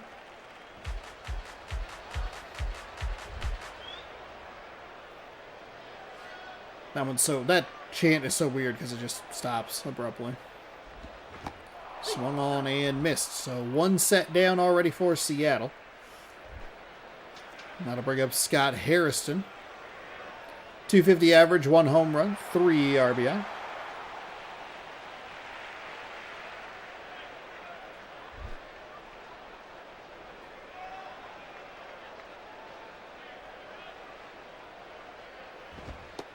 That is right down the middle for a strike.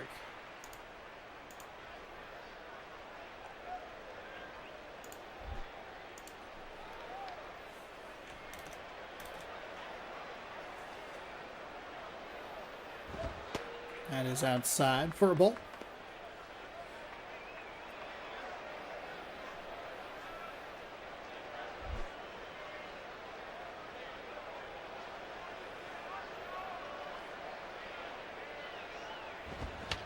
That is fouled away.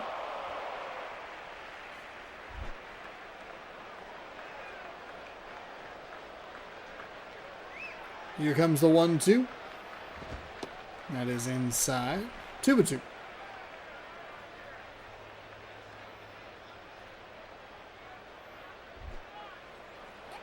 Like to see the Mariners put up a little bit of a fight here in the bottom of the second. Their offense, sometimes when it gets off to a bad start, there's a broken bat roller over to the pitcher to first base. It just feels like their offense is very easy to shut down.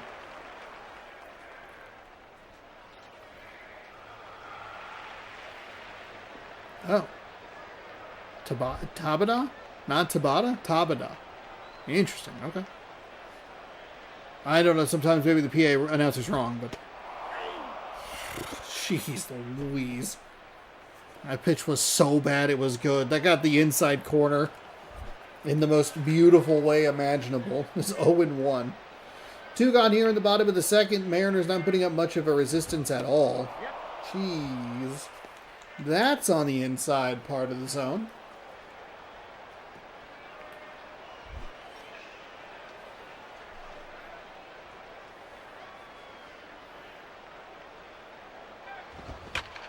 That is hit well but foul.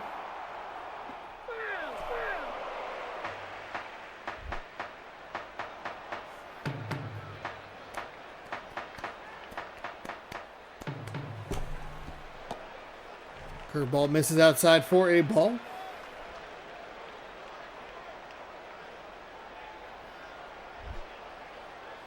One and two.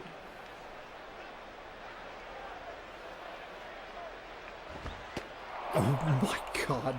You just do anything. Seattle. Oh my God. Just an abysmal at bat. This pitcher has thrown 2 pitches that are awful. Awful. And he just looked at it. He just watched it go right by. God, this game sucks. Whose bright idea was it to stream this all the time? Idiot. Me. Shortstop comes up with a throw and in time. Pretty sure he'd be called safe. We're not irritated at a video game. We're not this mad, okay? Here's the thing. The Chicago Bears lost. That's all that matters. That stupid ass of a team, the Chicago Bears, lost. That's fine. Pitches in for a strike. It is a little frustrating in this game how it punishes teams for what it can't do.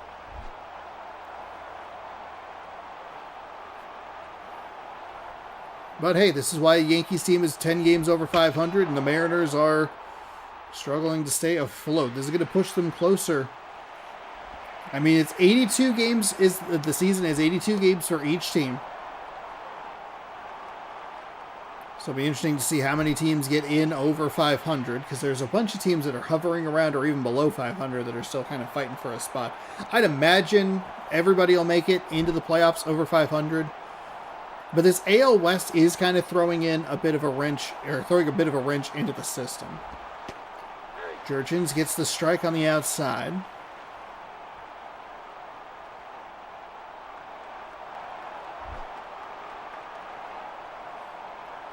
It's 0-1.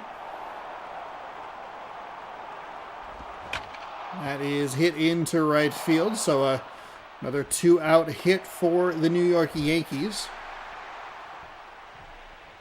Casey Blake was able to work a walk, and then he came around to score on a 2-run nuke shot to left.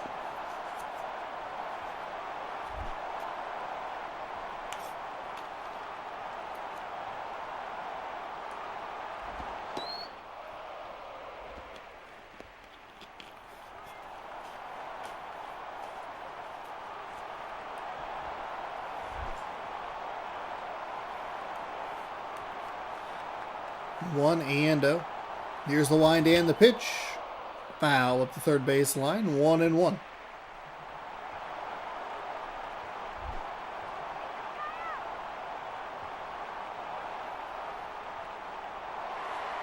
They'll put the runner in motion. The pitch is in. Oh, my. Oh, we got him. He got him out. That throw was so bad. Well, I guess something so bad that it's good happened for the Seattle Mariners. I don't know what was going on. Look at that spin. I'm so glad we got the replay. That throw is so far off the bag. It's 5-0 Yankees pick up a hit, but they get thrown out on a steal attempt. And I'm just so happy we get the slow motion replay. The 7, 8, 9 hitters coming up for the Mariners. Looking to keep this game alive, down 5-0.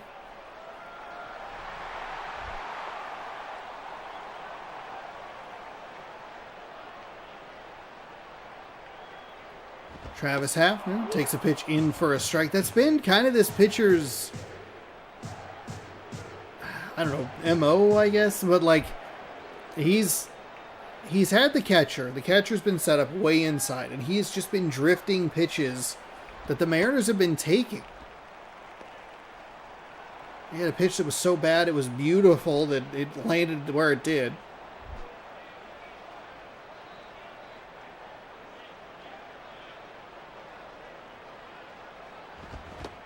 Big swing and a miss. I don't think that one got quite as outside as he wanted it to, but Hafner not able to make contact, and it's quickly a 2-strike count. 1-2, bottom of the third. Yankees up 5-0. Monster second inning. I guess the question for me as a commentator / Mariners fan is, do you want them to lose 1-0 when their offense can't do anything, or would you rather the game absolutely doom them with a 5-run inning that they didn't deserve and get kind of blown out, as it were? 2-2. It's going to be 2 lefties here for the Mariners and a switch hitter. That is going to get into right field for a single. A little surprised that the second baseman ran out of the way. We see that pretty frequently. It doesn't make it any less jarring or confusing when you see the ball go like right to them and then they just go, no, that one, not today. I'm going to run away from it. Reed Brignac will step up.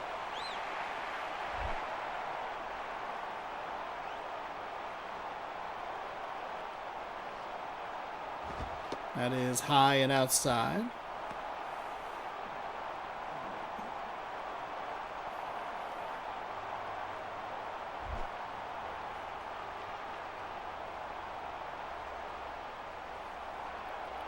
Lefty winds and fires that inside for a ball, so a good take.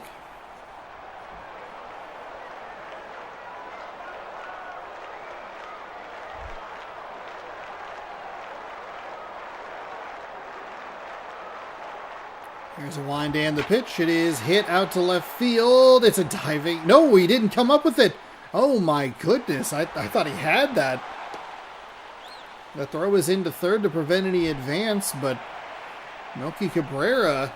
And this is the second time we've seen the lefty portion of the lineup come up big when they kind of need it to keep the game going. We saw it in Detroit ways back. He has it. He's right on it. Oh, just kidding. It's like...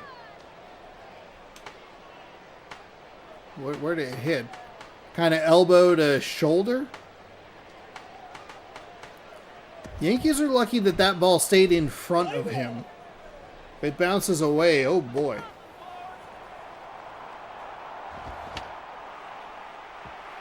Now it starts to kind of swing back into this weird feeling of if the Mariners could have gotten out of that inning appropriately or correctly against the Yankees, you'd be looking at the winning run on second instead of just cutting into the lead. They'll play station to station as the Yankees do a good job. The first baseman does a good job to get up in the air, holds the runners, and Ian Kinsler will step up with the bases loaded. He's 1 for 1 with a single. He did get things let off well. So, 3 straight hits for the Mariners, nobody out. I got kind of excited there. Kind of excited. talking a little bit before about, like, would you rather see them lose 1-0 or get blown out here?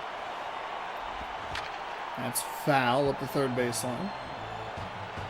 Just really don't know.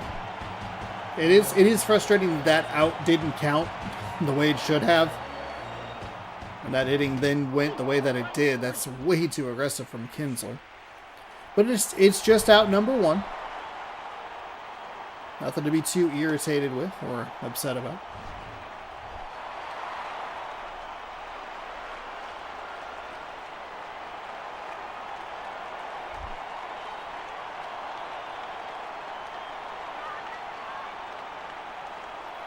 Lefty fires to Suzuki, who takes a big swing and misses.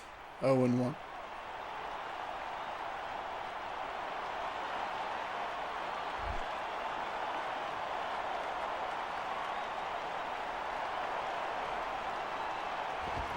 And he'll take a swing at that. It'll be over to second, around the horn to first in time for the double play. And just like that, the Yankees get out of it. A kind of a brutal turn there for the Mariners. It would have been worse had that second inning gone a little bit differently, but as it was, the Mariners were going to probably need a lot of help to come back from a 5-0 deficit. A disastrous top of the second inning put the Mariners in a hole that they could not recover from. They got going, but it was a little too late.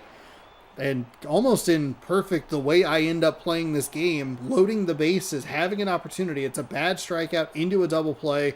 This game doesn't even do double plays that well, but of course it does it now. Brett Anderson's your player of the game. 3 innings, 4 hits, 3 strikeouts. He improves to 7-2. Jair Jurgens falls to 4-4. Soto's third, Ross's fourth of the season. Only one of them really should have counted. That will do it. Our final line score, 5-0. Mariners come up with 4 hits, 3 of them in the third inning. Kinsler got things started off positively, but they couldn't do anything with it. Let's get you caught up on, I believe there's 1 score left to take a look at. And then we will get you on out of here. It was a bit of a longer stream today. Mariners are on a 3-game losing streak. 2 1-0 losses to the Twins and a 5-0 blowout to the Yankees. No, we caught up on everything. Rockies over the Nationals 2-1, I believe. Yeah, should be all good. And even if we weren't, hey, it was just the one. Let's grab the sim to date, and that will get us set for tomorrow. Is that one series? It's in the National League. Is it a 4-game set? I believe it is. Okay, and that series has been fun. Maybe we'll keep watching that. We're going to save and save slot number 8, and I will thank you so much for watching. Thanks for hanging out. Hopefully you enjoyed. We had a long game today. We had a couple games going to extra innings, 1 really long game, a walk-off, and a blowout. So a little bit of everything as we save our data. Save slot 8, everybody. Thanks so much for hanging out. I appreciate it. If you did enjoy the content, a free, easy way to help the channel is to give the video a thumbs up. I appreciate it. I'll be back tomorrow, 6 p.m. Pacific time with more MLB 11 The Show. So thanks again for hanging out. Good sports, and we'll see you tomorrow. Good night, everybody.